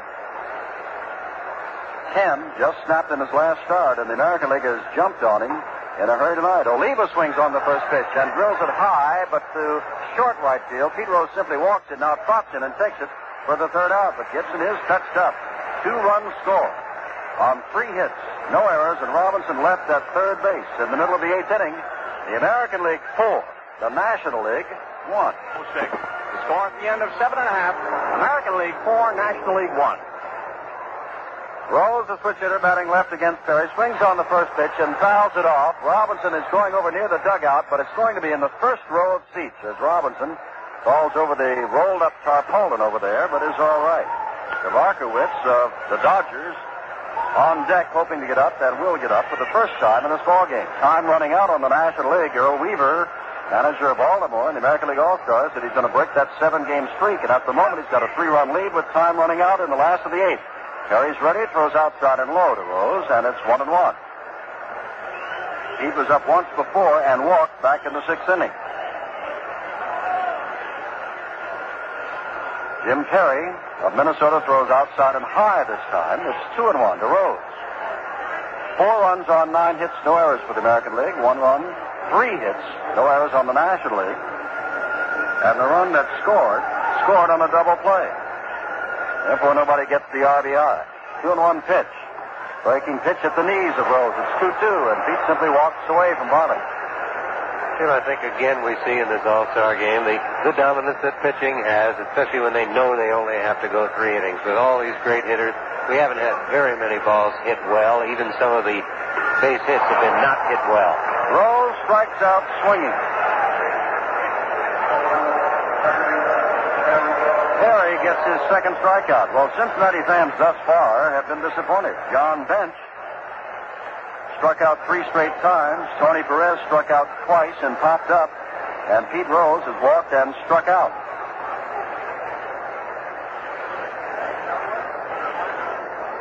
Merritt, though, pitched fine. First pitch now to Barkowitz, so the Dodgers up for the first time. This is ball one outside. Yeah, I think we're also at the point in the ball game where you have to look at the pinch hitting possibilities. The National League has no more left-handed pinch hitters left to come into the ball game. Only Clemente and Joe Torre have not yet appeared.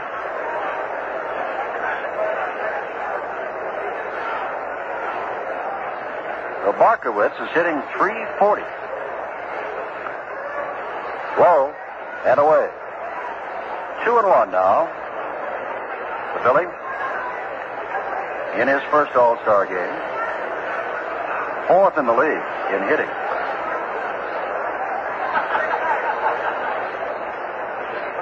Very ready again. Hits this one high to short left field. Horton was playing deep. Still on the dead run. Now says he's got it and takes it, turning towards second base. And very close to the shortstop, Aparicio. So they're 2 down, and Hickman of the Cubs.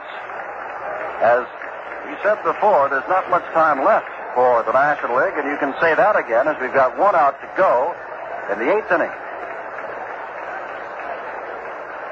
Hunter goes back to warm up again for the American League, having a great year with Oakland. First pitch is high and away to Jim Hickman of Chicago. On deck with his shin guards on is Dick Dietz. 4 runs, 9 hits, no errors for the American League. 1 run, 3 hits, no errors for the National. In the last of the 8th, carries back and throws inside with a fastball and low, 2-0. Ray Fosse, Carl Yastrzemski, and Brooks Robinson have been the big guns for the American League. And their pitchers, Palmer, McDowell, who stands to win, and Perry, have done quite well, giving up just 3 hits. Breaking pitch that's in there for a strike. It's 2-1 to Hickman. Hickman came on, replacing Carty, who started in left field.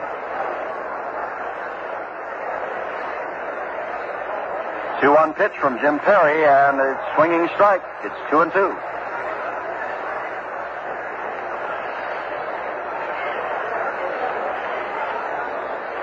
Crowd very quiet because this has been the American League's ball game so far. Drive is foul, up and off to the right, out of play. The balls, 2 strikes, 2 outs.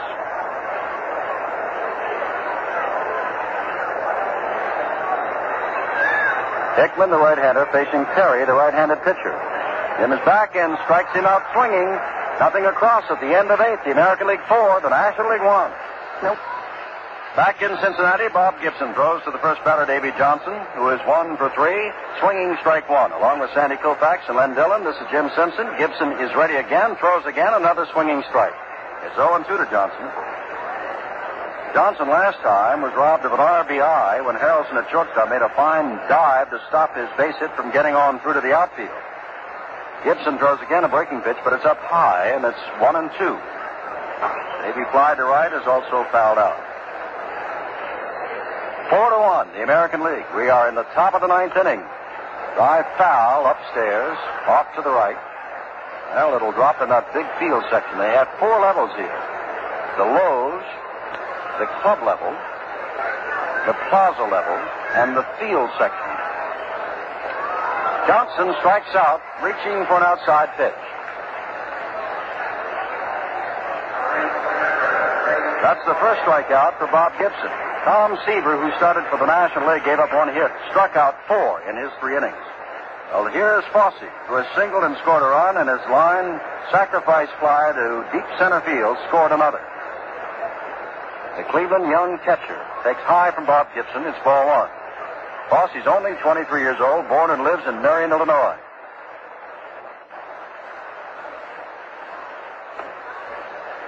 Jim Fregosi, who has not been in the ball game yet, hitting .298.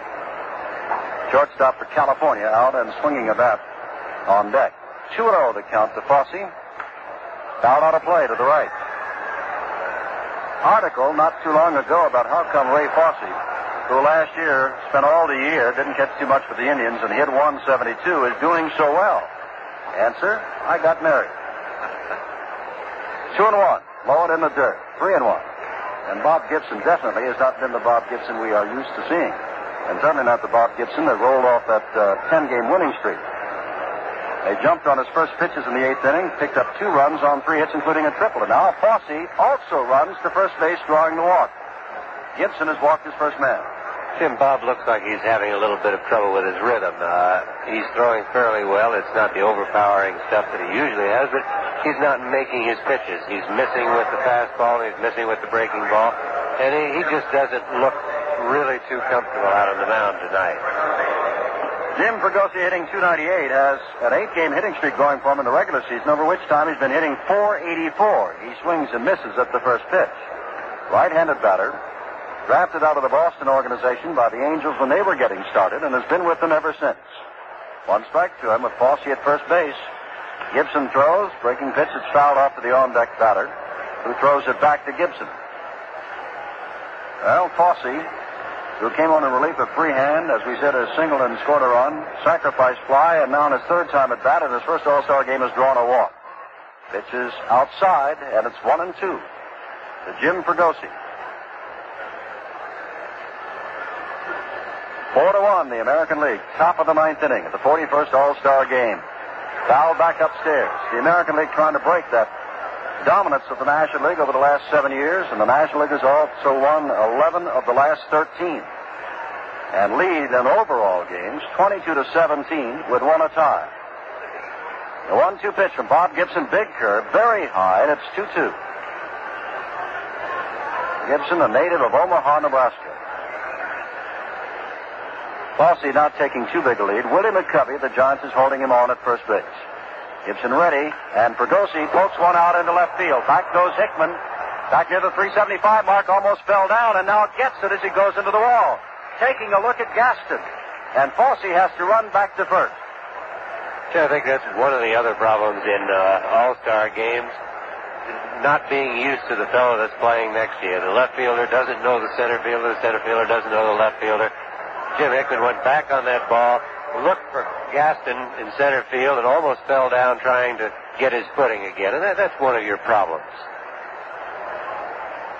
Well, here's Aparicio, who is playing all the way for the American League, as has Carl Yastrzemski and Davy Johnson. 1 strike as he fouls the first one off. 2 outs. Aparicio takes high. It's 1-1. Luis struck out in the first, grounded out in the 3rd, flied out in the 6th, and grounded out again in the 8th. He's 0 for 4. Gibson back, and he swings and misses. It's 1-2. 2 out. Fosse still on at first base.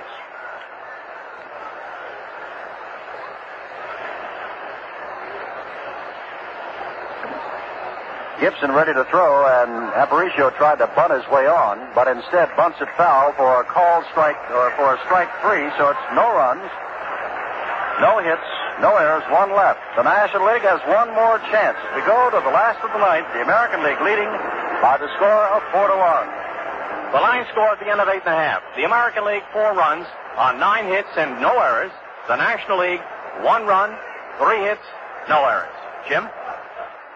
Well, in the last couple of years, Jim Catfish Hunter of Oakland has won 13 games, and in the 3rd year, he won 12. Already in 1970, he has won 13 ball games, and he's come in to save this one for Sam McDowell and the American League, and to break that 7-game winning streak of the National League. He'll face first Dick Dietz.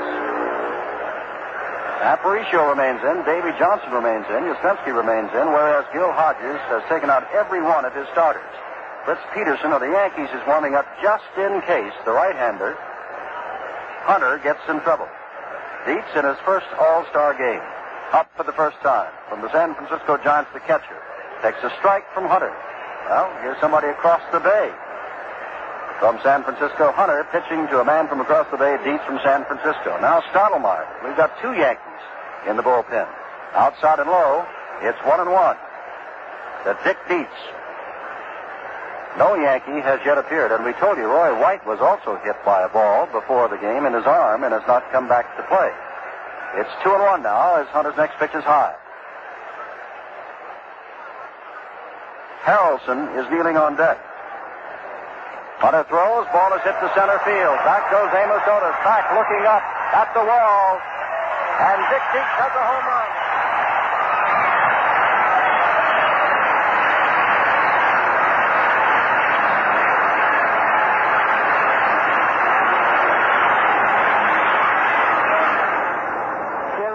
That's the first home run here tonight. It's interesting to me. I wanted to see just how the ball carried in this ballpark, and it seems like it does carry pretty well. Dietz is not a great slugger, not known for hitting the long ball. He hit that ball all the way out in center field. And Harrelson follows up, swinging on the first pitch and lines a single to left field. It's 4-2, the American League and the National League ninth inning.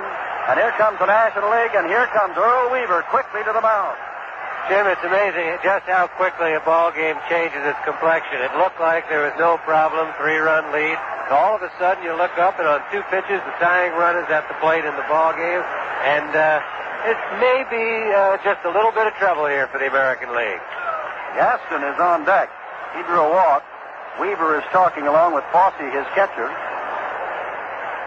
4-runs, 9 hits, no errors for the American League. The National League is not going quietly, however. 2 runs, 5 hits, and no errors. 2 of those hits and 1 of those runs in this, the last of the 9th inning. I think getting the tying run to the plate has brought a little bit of action in the National League bullpen. Claude Osteen, the pitcher from the Los Angeles Dodgers, has gotten up to throw. Gaston of San Diego takes a strike at the knees. That ball cleared just where it says 404 in straightaway center field. Dietz has 18 home runs on the year, and in his first All-Star at bat, he gets a home run. Gaston goes around trying to check his swing. It's strike 2.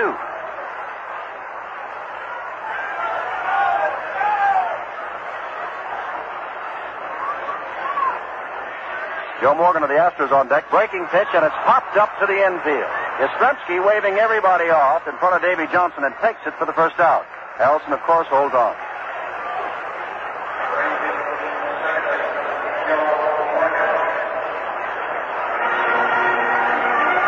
Jimmy, talk about fellows who have had good nights here. So far, it's been in a losing cause, but Bud Harrelson of the Mets has only been up twice, has gotten 2 hits, and done a fine job in the field. So there's been a lot of players here tonight who have looked good and proved they're all-stars. Joe Morgan takes the strike from Hunter.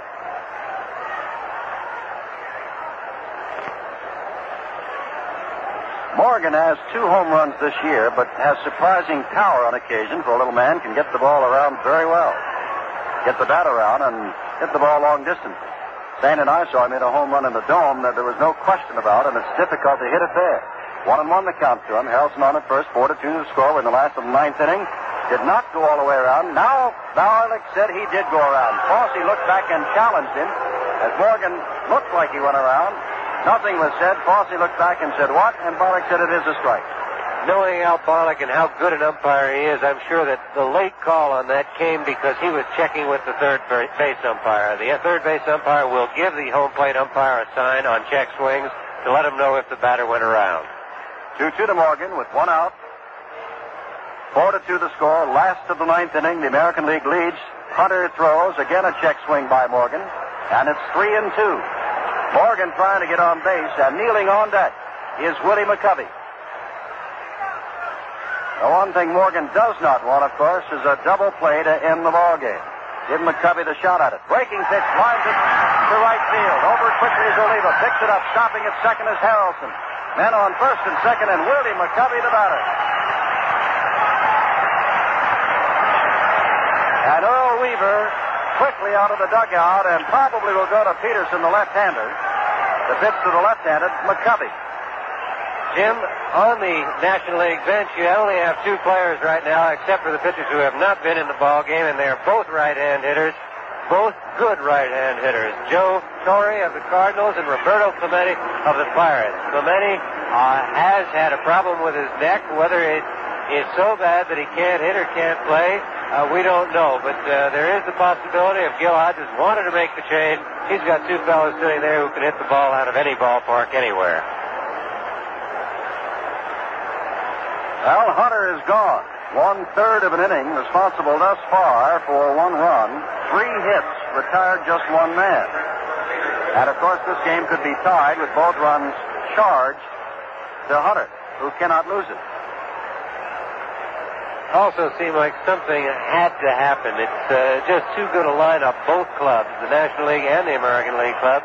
And it was a great tribute to the American League pitching that they held it so long, but to hold that National League lineup to only 3 hits through 9 innings, that's a great chore for a pitching staff to come up with. And it would be exactly the same kind of chore for the National League staff to hold the American League club to only 3 hits. So it took a while, but I think the talent on both these lineups is starting to show up. For the National League, is showing up very late, possibly too late for them. We can only wait and see right now. As McCovey comes out, Roberto Clemente comes to the on-deck circle. So the National League has 2 great shots at it. McCovey, remember, however, is working with that pulled hamstring muscle. And with the possibility of a double play, he will not be able to give it his all going down the first base line. Peterson has won 10, lost 5. His earned run average 3.77 for the Yankees. And now is ready to pitch to Willie McCovey. It's doubtful that you'd bunt with a hitter like McCovey, but the percentages, the rules of baseball so-called say that you play for a tie at home and play to win on the road. This is the home park for the National League, so there is still the possibility with Clemente on deck that McCovey might be bunting, but I wouldn't look for it. McCovey takes a giant swing. Strike 1. Elson down at second base, Joe Morgan on at first base, and quickly Ray Fosse of the Indians out. To talk with Fritz Peterson. 1 out, last of the ninth. 4 runs, 9 hits, no errors for the American League. The National League with its perhaps last chance. 2 runs, 6 hits, no errors. Clyde Wright, left-hander of the Angels, now up and throwing. Joining Stottlemyre, the Yankees, in the American League bullpen. Osteen still down in the National League bullpen. 1 strike to McCovey. Peterson ready. Throws from the stretch, fouled off to the left and out of play by McCovey. And quickly, Peterson has him down 0-2. Clemente, who had a sore neck and did not come in until after the workout yesterday, kneeling on deck. Some question whether or not he would play. He thought he wouldn't, but he's here. Could be in a position to be the hero of the game that at one moment it looked like he wasn't going to play him. Peterson backs, ground ball, base hit, past Johnson. Elson comes on to score. It's 4-3, and the tying run, Morgan at third base, and Clemente the batter.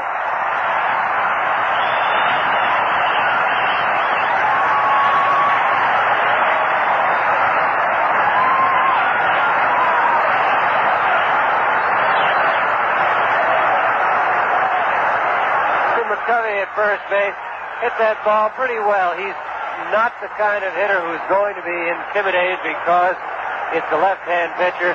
I'm sure that he'd be the first to admit that it's a lot easier for him to hit against right-handers, but he got up there and hit the ball hard, hit it back through the middle, and right now the tying run is only 90 feet away, and the winning run's at first base, and I would think we may have a pinch runner here for McCovey.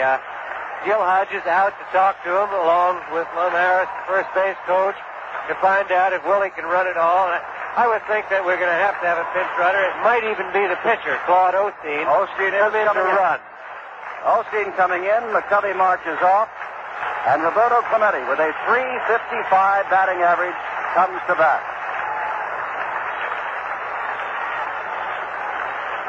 1 out. The winning run is Claude Osteen over at first base. The tying run is Joe Morgan over at third base. 1 is out, and Earl Weaver is out of the dugout. And marching toward the mound with a side trip to look at Fosse, calling him. The American League Baltimore manager really wants to win this one. And with Clemente, a right-hander up, he might be going to the percentages and to Stottlemyre out in the bullpen. I would think definitely that he'll go with Stottlemyre. The one thing Earl needs right here, needs badly, is the double play. Stottlemyre's a sinker ball pitcher. He keeps the ball low. He has a lot of ground balls hit off of him, but I can tell you that Clemente runs extremely well. He gets out of the box well. He gets down the line well. He doesn't hit into a lot of double plays, but he does hit the ball hard, and everybody says he just can't outrun the ball. So if he hits it hard on the ground at one of the infielders, there's a good chance of the double play, but he's a tough man to double.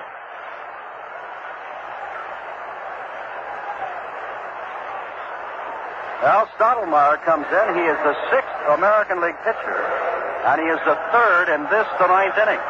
We pause 30 seconds for station identification. Stottlemyre in the ballgame now, as we said a little bit earlier, is a good low ball pitcher. He keeps most of his pitches down. He has a sinking fastball and a good slider and curveball, which he'll try and keep down. I think in this inning here, you'll probably see the American League play in a little bit at the corners and deep at short and second. They'll go for the double play if the ball is hit to the second baseman or the shortstop. I would think they'll go to the plate if it's hit to the first baseman or the third baseman. It's the ninth inning. You're on the road. You don't want to allow the other team to tie the ball game, because once you go into extra innings, well, the home team has got a great advantage. Morgan, of course, has fine speed at third base. Clemente, he'd only hit a ball to the outfield, perhaps, to score the tying run and send this, the 41st Major League All-Star game, into extra innings. Clemente hitting at .355. Stottlemyre with an 8-8 record in the throw and throws the ball. Is bouncing around in front of Fosse, gets behind him, but he finally digs it out. Ball one. Sure, I think that was a big break right there for the American League. I think that ball got by Fosse. I think it hit Al Barlick, and that's the only thing that kept it from going all the way to the backstop. So that was a big break for the American League. We could have had a tie ball game with the winning run in scoring position just as quickly as anything. Stottlemyre, of course, has been a 20-game winner over the last 2 years, 3 of the last 4 years, 8-8, as we said, this year. And the second Yankee pitcher in this inning. 1-0 the count to Clemente. 1 out, last of the ninth, 4-3. Blown away. It's 2-0. Sure, I think in this situation you also run into another problem. With the double play in order, both your second baseman and your shortstop have to cheat just a little bit so that they can make the play. And they're both bunched around second base. So if Clemente pulls the ball or hits it to right field, it's got a chance to go through. Took a big swing, fouls it back. It's 2-1. Kneeling on deck, winner of the National League batting championship the last 2 years in a row, Pete Rose. 4-3, we are in the ninth inning, and this ball game, which cruised along strictly in the pitcher's hip pocket for a long while, is now broken open, and it's 4-3. With most of the scoring done since the seventh inning. Back again with a high pitch. Breaking pitch did not come down. It's 3-1 to Clemente. And he looks down quickly to Leo DeRocher, who just gives him a fist and claps his hands. Clemente can hit anything near the plate, over the plate, or not so near the plate. Notorious bad ball hitter, but a great hitter. The 3-1 pitch, he swings at it, and it looked like it was in on him, but he fouled it back. And now asks for something to get his hands. It is very moist and humid, to get his hands dry and perhaps stickier. The humidity is very high, the temperature is very high, and has been all day and much of the evening. So now, 3-2 and 1 out, the tying run at third base, the winning run on at first. And a 4-time National League batting champion, Roberto Clemente, at the bat, facing a 3-time 20-game winner, Mel Stottlemyre. Stottlemyre is ready, a drive out of the center field. Over comes the center fielder, Otis makes a fine catch, but here comes Morgan. We've got a tie game.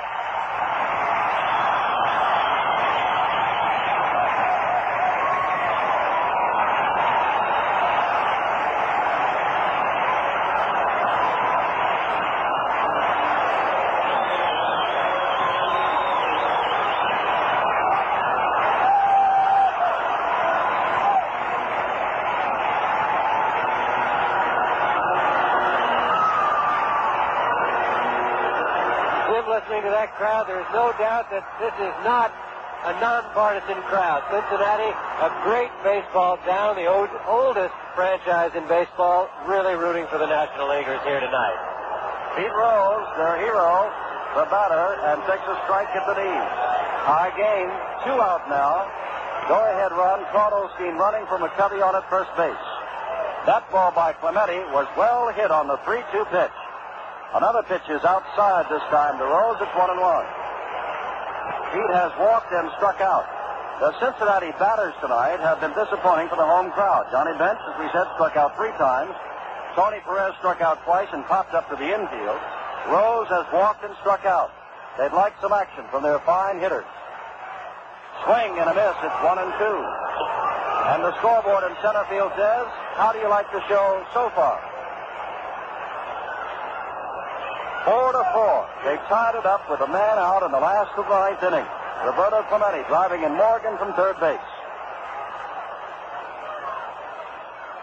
Another swing, and Rose strikes out again, but the National League with 3 runs in the ninth inning ties it. On 4 hits, no errors and 1 left. At the end of 9, American League 4, National League 4.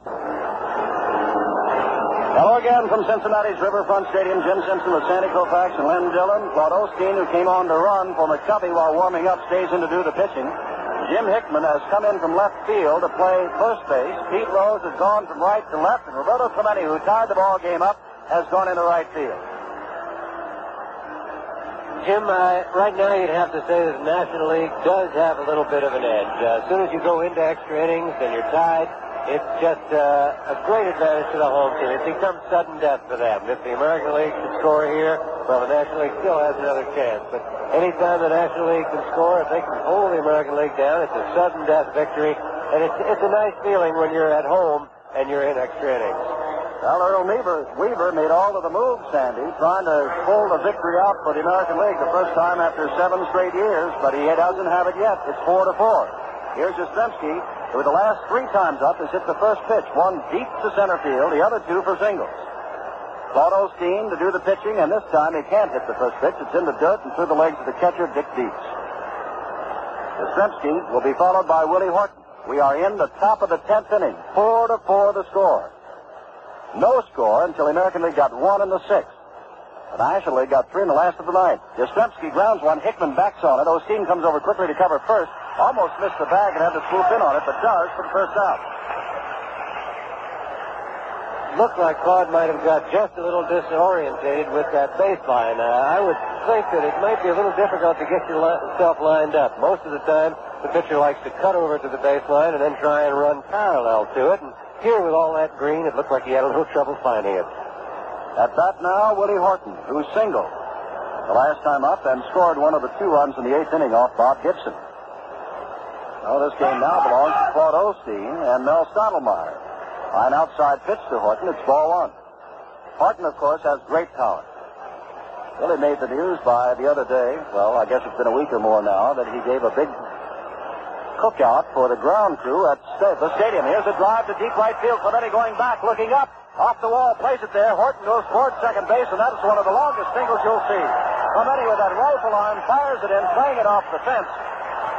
And Horton has a long single about 385 feet away. Sure, I think in addition to his great arm, Roberto Clemente could possibly be a billiard master if he put his mind to it. I've never seen him play a ball off the wall and be in bad position. He catches balls off irregular walls. He's always in the right place, and he has made some of the longest singles look pretty futile when base runners try and go for 2. Amos Otis, who swung at the first pitch he saw in his first appearance in the 8th and fly to right, is the batter. Horton at first base. Otis takes inside from Claude Osteen. That was a ball, remember, hit to right field, and Horton is a right-handed batter, showing you he has power in all directions. 1-0 now to Amos Otis of Kansas City, playing center field. Made a fine running catch an inning or so ago. Back again. Ground ball. Could be double play. Shortstop to second base. Morgan on to Hickman. Double play. The National League dumps the bat in the last of the 10th inning with a tie-ball game, 4-4. Mel Stottlemyre will face Bill Zabarkowitz of the Dodgers in the last of the 10th inning. He flied to short left last time up, his only other time up, and a good breaking pitch from Stottlemyre, strike 1. On deck is Hickman. National League got 3 in the last of the 9th at bat. Stottlemyre has him swinging this time, fouling it at the plate, and 2 strikes to Zabarkowitz. The Billy, in his first All-Star game, 4th in the league in hitting.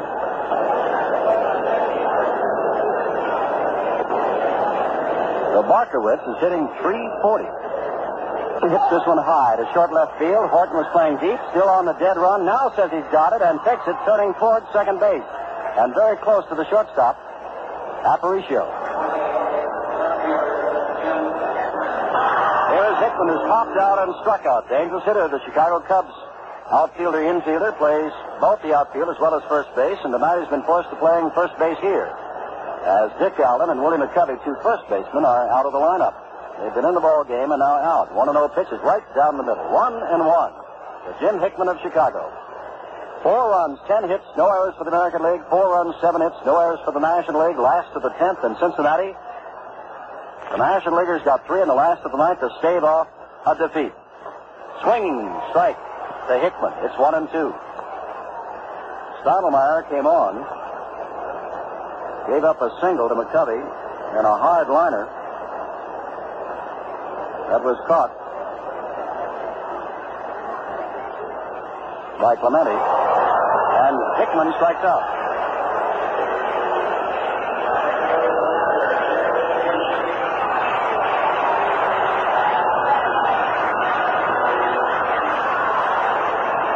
Stottlemyre is now struck out 2. And here is Dietz. First time up in an all-star game in the 9th inning. He started it all by hitting a ball 404 feet away for a home run in his first at-bat as an all-star. Makes a fastball outside. It's 1-0. Jim, we've got a little note here that there have been 5 previous extra inning games, and they've all been won by the National League. Last one was that 15-inning affair. There's a line drive right to Davy Johnson at second. It's all over. That last one in 1967 won by Tony Perez. No runs, hits, or errors. At the end of 10, we've still got a tie ball game, 4-4. From Riverfront Stadium on a hot and humid but exciting night. This is the 41st Major League All-Star Game, and this is Jim Simpson with Sandy Koufax and Lund Dillon. 4 runs, 10 hits, no errors for the American League. 4 runs, 7 hits, no errors for the National League. We go now to the 11th inning. And Brooks Robinson, who has singled and scored a run and tripled in 2 in the 8th inning, is the batter as Clyde Wright begins to warm again for the American League. 1967, 2-1 on Perez's home run, 15 innings, National League. 1966, 10 innings, 2-1, National League. 1961 in the first game of 2 that year, 10 innings, 5-4, National League. 1955, 12 innings, 6-5, National League. And 1950, 14 innings, 4-3, National League. Robinson having a great night thus far and is facing the left-hander, Claude Osteen, as we go to the top of the 11th inning. Osteen is ready to throw, and Brooks takes outside. Ball 1.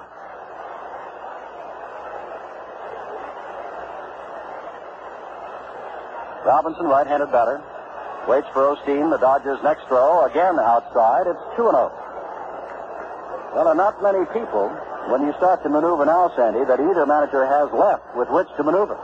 No, I think other than pitchers, the only player Gil Hodges has left is Joe Torre, the catcher from the Cardinals. Grounder on 3 hops to the shortstop, who throws out Robinson. Harrelson over to Hickman. 1 out on the 11th. And manager Weaver has only catcher Moses.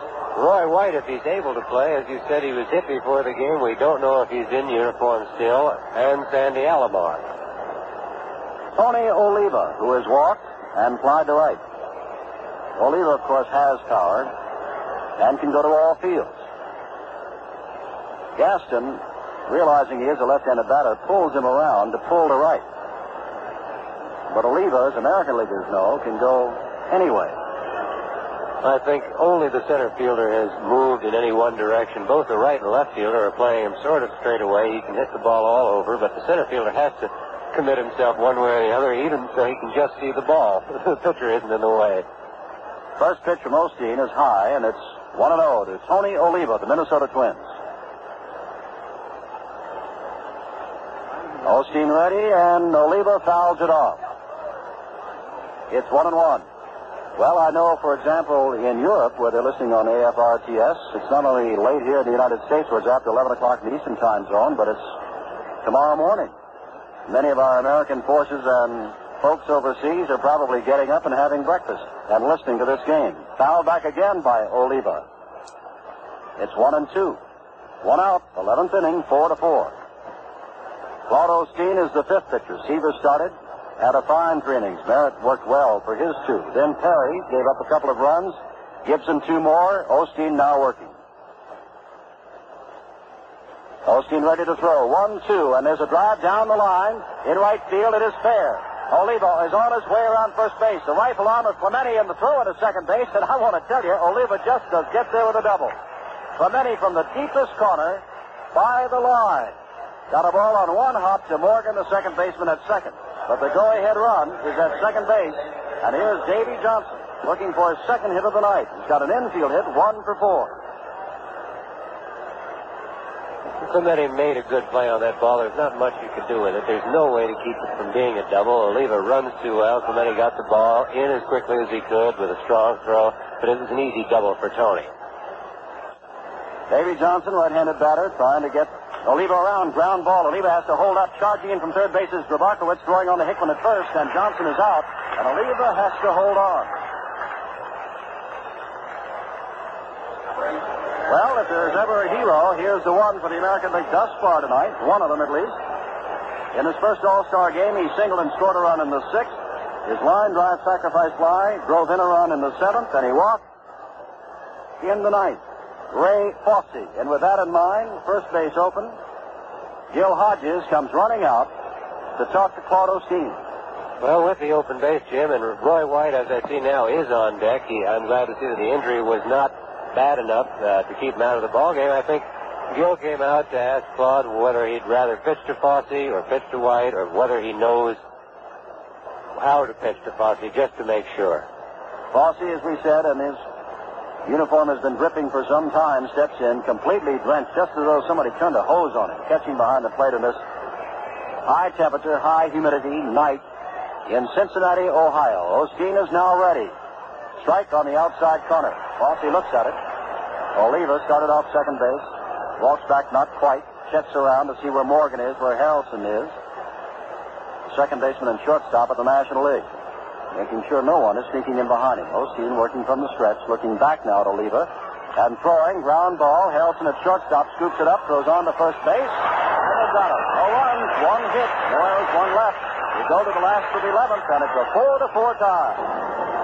At the end of 10 and a half innings, it is the American League. 4 runs, 11 hits, no errors. The National League, 4 runs, 7 hits, and no errors. Jim? Well, Clyde Wright has come on to pitch. He's a left-hander as we go to the last of the 11th inning. And as a matter of fact, Earl Weaver has no more right-handers. Still in the bullpen, Mike Cuellar of Baltimore, Dave McNally of Baltimore, and both are left-handers. Sandy Alomar has gone in to play second base. So whatever Earl Weaver and the American League do, they're going to do it with left-handers.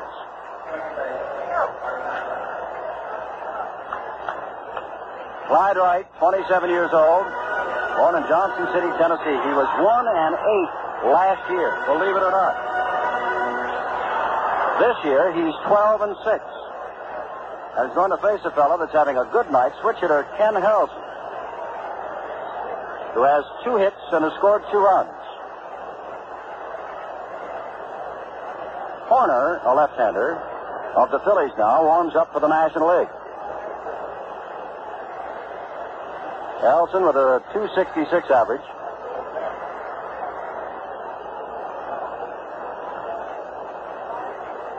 Clyde Wright, the owner of a no-hitter against Oakland on July 3rd. That's a pretty good hitting ball club, the Oakland Club. 4-4 the score, last to the 11th. Harrelson now steps in as Al Barlick was yelling up to the public address system here. Wright ready. Strike. Call from Wright.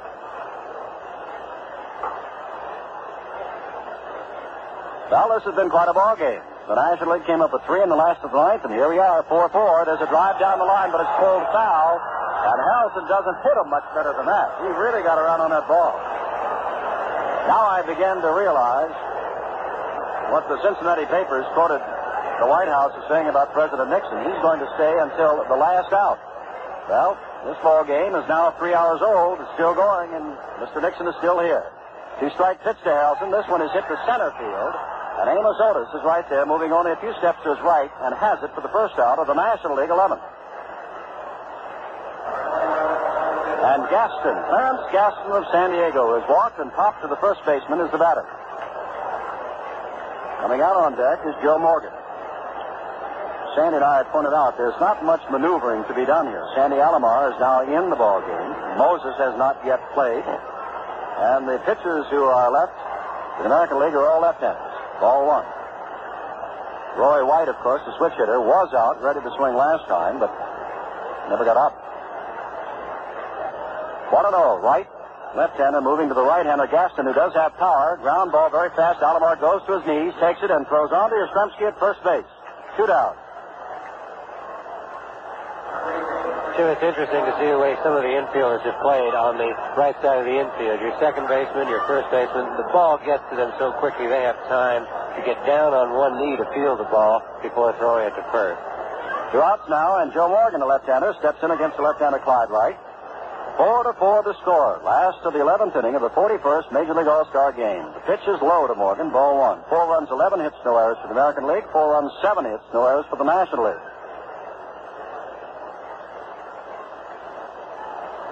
Right back and throwing low again.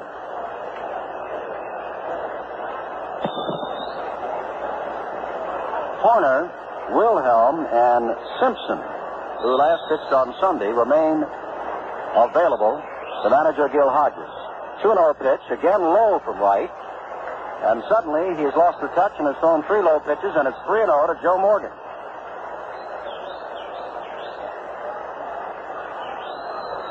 Claude Osteen kneeling on deck.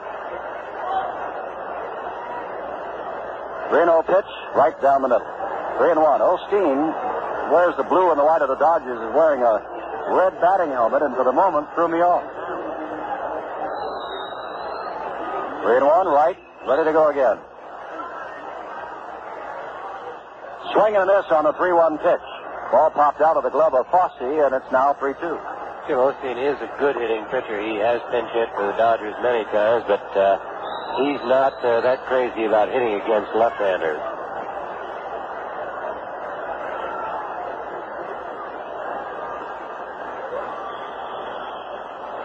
White with the long wait, now ready on 3-2. Ground ball, it's fouled. Skips past Luman Harris, the coach at first base, picked up by the bullpen catcher in the National League bullpen. So it is still 3-2 with 2 out in the last 11th inning. The crowd for the moment very quiet at Riverfront Stadium. Beautiful stadium, opened up here at the end of June. 3-2 pitch. He didn't mean to do it, but check swing. Ball goes to the shortstop, who throws on to first, and they've got him. No runs, hits, or errors. We're at the end of the 11th inning now. The American League 4, the National League 4. Jim Simpson with Sandy Koufax and Len Dillard. The All-Star game, Cincinnati, Ohio, top of the 12th inning, and up for the first time is Sandy Alomar. In his first All-Star game, he's a switch hitter, 26 years old, born and still lives in Salinas, Puerto Rico. Good base runner, and having a fine year. Alomar hitting at 260, and at one time had a hitting streak. Check swing, but the ball is a strike. It's 0-1 to Alomar. He had a 22-game hitting streak, broken just about 2 weeks ago at Kansas City. 4-4 the score. Osteen throws outside, and it's 1-1 now to Alomar. Well, no runs at all scored until the 6th inning. And the National League went into the last of the 9th inning trailing 4-1. Dietz led it off with a home run. Clemente sacrifice fly, tied it up later. Ball hit to right field. Clemente is there, backs a little bit now, taps his glove, and takes it for the first out of the 12th. Line drive off the bat of Alomar, but to the opposite field. And here is the oldest man who is a starter for either team, Luis Aparicio, and he's been there all the way. He and Yastrzemski are the only ones left who started this game and now in the 12th inning find themselves still here. Aparicio fouls one back near a camera position down along the third baseline. 0-1. Osteen used to pitch for Cincinnati at one time.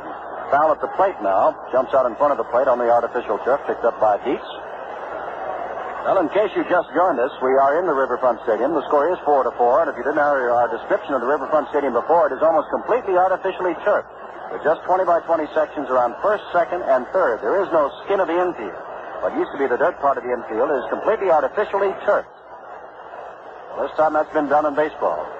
0-2 now to Aparicio. 1 out in the 12th. Outside pitch from Osteen. It's 1-2. On deck is Carl Yastrzemski, who has had quite an all-star game.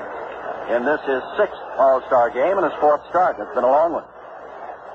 1-2 pitch. Low and in the dirt. 2-2 to Aparicio. If you're wondering where Sandy is, Sandy Koufax, he's moved over for the moment to the television side of our NBC coverage of this, the 41st Major League All-Star Baseball game.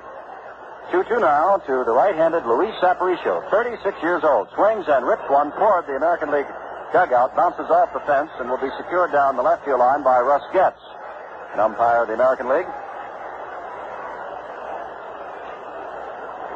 Osteen wiping his brow using the back of the sleeves, wearing the long sleeves tonight.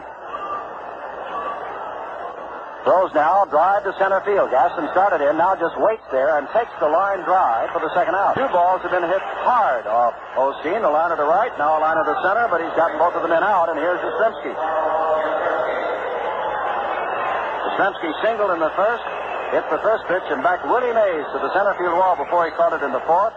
Singled in the sixth, singled and scored a run in the eighth, and grounded to the first baseman in the 10th. Yastrzemski has 21 home runs this year, but it's a left-hander against a left-hander that he take a swing. Goes to his left knee. Big, hard swing, trying to perhaps end it and miss the 12th inning.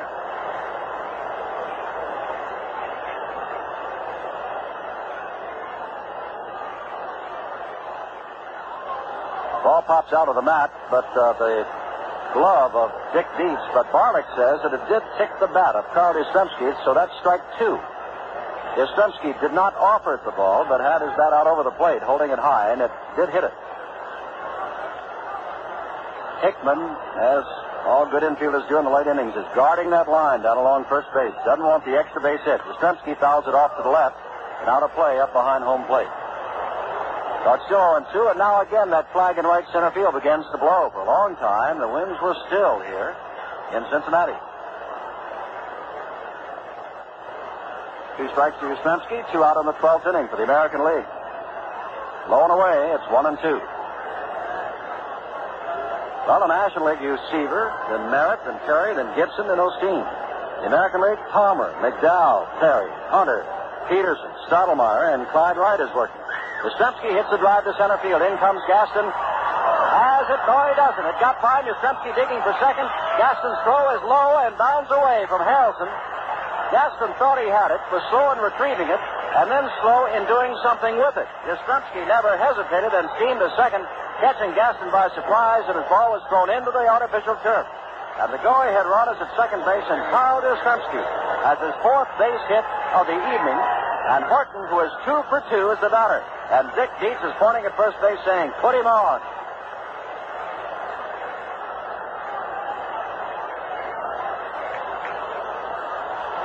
Oh, they're going to put Woody Horton on. Home run threat. Trying to get to Amos Otis, the youngster from Kansas City, who has flied to right and hit into a double play.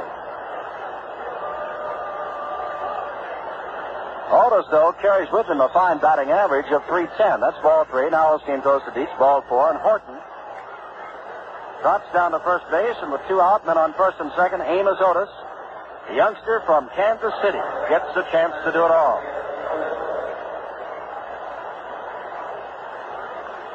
Third walk given up by National League pitching. This one, of course, intentional.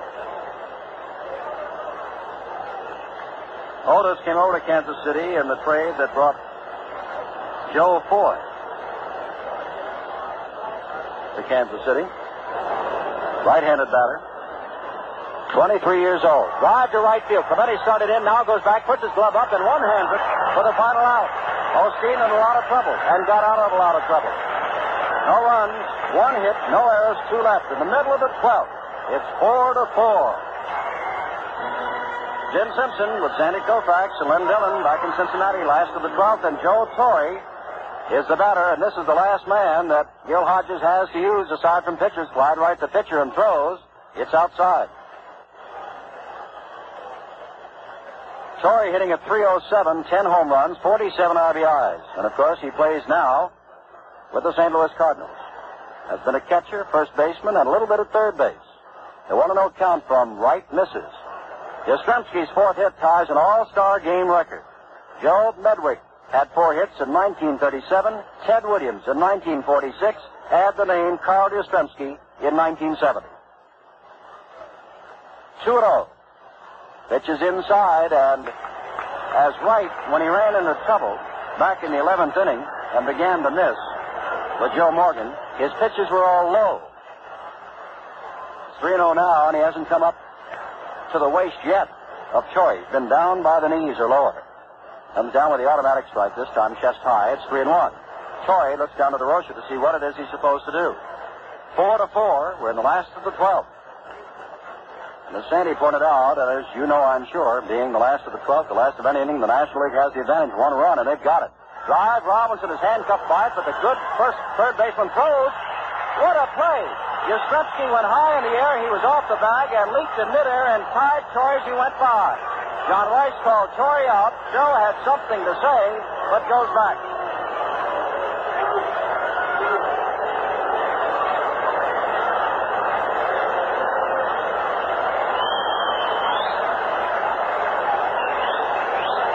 Brooks Robinson on this AstroTurf was handcuffed. Came up with the ball and had to throw while leaping in midair. Yastrzemski leapt in midair and turned, spinning while in midair, and tagged out Choi, who, of course, is not one of the fastest men in the world, and therefore that play could develop, and Joe still not reach first base. Well, Roberto Clemente hit a vicious line drive that Otis hauled down in center field. His drive in, the tying run in the 9th inning, takes strike 1 from Clyde Wright. Now, that time, Wright was in trouble. 3-0 to Torrey. We got a called strike and got him on a 3-1 pitch. And a couple of fine bits of playing by Brooks Robinson and Carl Yastrzemski. Pitch is low, and it's 1-1 to Roberto Clemente.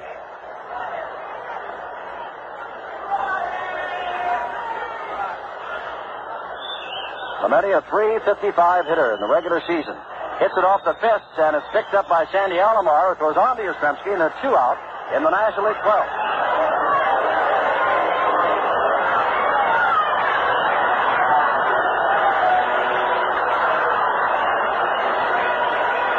Brings up Pete Rose, and boy, Rose now switches around the bat from the right side, the switch hitter, and with the Cincinnati fans love to see him enter. The Cincinnati hitters have not been hitting tonight, and Rose has walked and struck out twice. Perez struck out twice. Bench struck out 3 times. Right throws, low and in the dirt, dug out by Fawcett.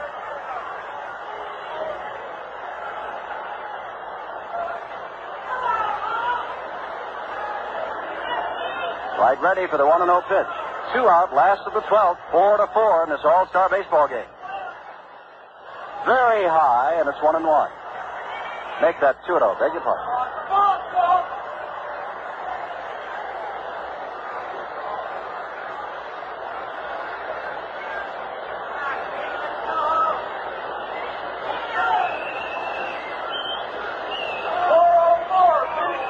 Taking his time on the mound. We'll repeat again. It is a very hot, humid, muggy night. Here comes the 2-0 pitch to Rose, and he laces a single up the middle.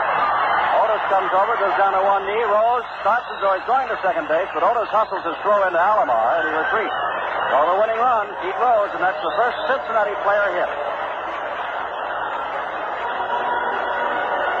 And now the batter, Billy Grabarkowitz of the Los Angeles Dodgers. 341 is average, but tonight he slided very short left and grounded to short.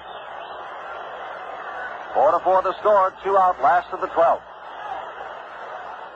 Right throw, swing by Grabarkowitz, strike. 4 runs, 12 hits, no errors for the American League. 4 runs, 8 hits, no errors for the National League. And Al Bartek, a veteran of 30 years in the majors, is having a long night tonight behind home plate as the umpire.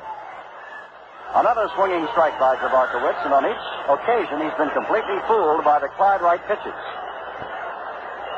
These men play just up and down the road from one another. Grabarkowitz up at Dodger Stadium in Los Angeles, Wright down at the Big A in Anaheim, California. 2 strikes now. Rose leading off at first base. Still on the infield portion, meaning the dirt. Pitch is inside and low, and it's 1-2. Ball game creeping up on being 3.5 hours long.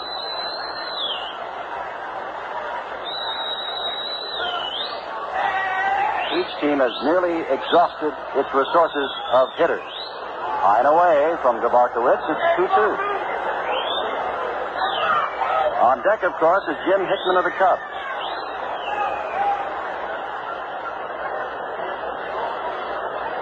Joe Horner, Wayne Simpson, and Hoyt Wilhelm, pitchers all, are the only ones that Gil Hodges has left. Right throws, ground ball. Aparicio can't get to it. Goes into left field. He throws the winning run. Stops at second base. And Hickman, a hero for the Chicago Cubs late last year and all of this year, comes up to the plate. Right-handed batter facing the left-handed Clyde Wright, but as we pointed out, Earl Weaver of Baltimore in the American League has only left-handers left. Both Baltimoreans, Mike Cuellar and Dave McNally.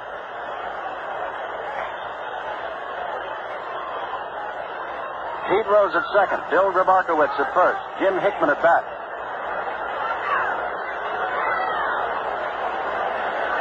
Hickman, a .335 hitter this year.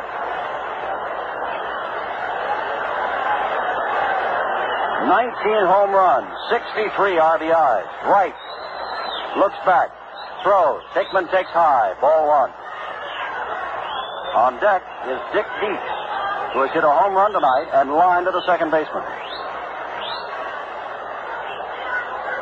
Wright staring in. 4-4 the score in the last of the 12th inning. A throw, strike right at the knees. 1-1. Barlick behind the plate we told you about of the National League. John Rice of the American League at first base. Frank Secoy of the National League at second. Bill Howler of the American League at third. Frank Deslin of the National League in the right field line. And Russ gets the American League along the left field line. 1-1 to the waiting Jim Hickman.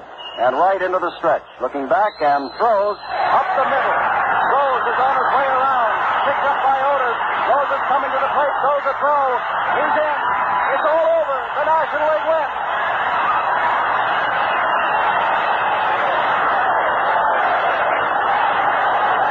Pete Rose barreled into Ray Fosse, who is slow in getting up. Trying to block the plate. The ball wasn't there yet, and Rose just rolled her shoulder into him, and Fosse is being led away. But the National League has now won its 8th in a row. The line drive single of the Chicago Cubs, Jim Hickman, scores Cincinnati's Pete Rose. The final score, the National League 5, the American League 4, and we'll be back in just a moment with a recap of the game's highlights right after this message. Well, they'll talk about this for a long time. That makes 23 wins for the National League, 17 for the American League, and one tie. 4-1 the score going into the last of the 9th inning. The National League tied it up. Then in the 12th inning, Rose singled with 2 out, followed by Grabarkowitz's single that just narrowly went under the glove of Luis Aparicio, the 36-year-old shortstop, going to his right. Rose stopped at second, and Jim Hickman, the man that we have said has been a star over the latter part of last year and the early part of this year for the Chicago Cubs, and was picked over Billy Williams by Gil Hodges, and that raised a lot of eyebrows. But Gil Hodges is vindicated, as it is Hickman, who drives in the winning run, and it's 5 runs on 10 hits, no errors for the National League, 4 runs, 12 hits, and no errors for the American League. Their 8th win in a row for the National League, and the 8th time in a row they have not committed an error. We'll be back with more highlights of tonight's All-Star game in just a moment. This morning you got up and shaved the whiskers off your face. You thought your face was shaved clean and didn't leave a trace. But now you touch your face and find those tiny whiskers left behind. You got the nuts. So shaving with the great Techmatic razor by Gillette, it gets enough. The tiny whiskers your razor may not get. You hardly ever get an itch or cut. Techmatic shingles like it gets enough.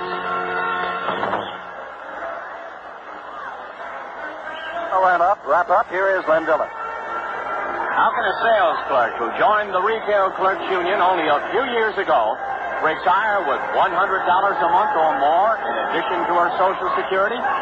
Well, her union agreement provides that her employer contribute into a pension trust for each hour of employment, and all active years of work are credited to her pension fund.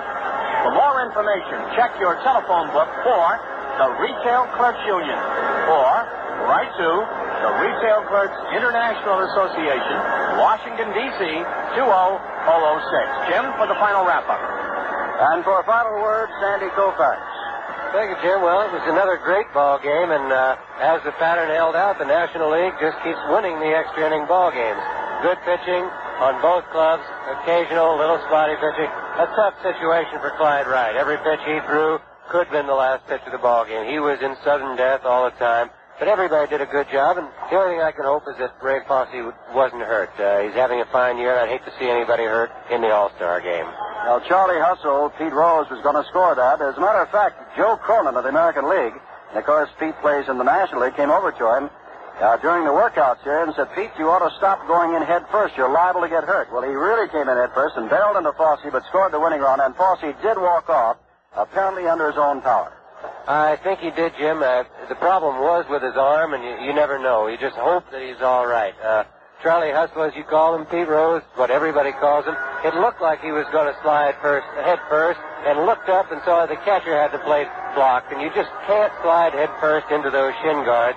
So at the last minute, he just sort of hit Fosse with a body block and broke off the play and did not let Fosse even catch the ball, and then just fell down in a heap, both of them on the plate. Well, to recap for you, 5 runs, 10 hits, no errors for the National League, 4 runs, 12 hits, no errors for the American League, and the losing pitcher, Clyde Wright. The winning pitcher was Paul Osteen. It's the 8th in a row. It took 3 hours and 19 minutes and 12 innings to play here at the brand new Riverfront Stadium. And to show you what's going on now, they're putting the top down, but since it is all artificially turfed, all they have to do is put a little top over first base, second base, third base, over the pitcher's mound, and over around home plate. They can leave the entire infield open because they do have artificial turf. 8 wins in a row for the National League. They haven't decided where the next All-Star meeting will be, but NBC will be there, and I hope you'll be with us. In the meantime, you have a year's worth of memories of this fine All-Star game at the brand new Riverfront Stadium in Cincinnati. Our producer's been Len Dillon. Our engineer, Ed Koufax from WKYC in Cleveland. Tonight's 41st Major League Baseball All-Star game has been brought to you by STP, makers of world-famous products for your car.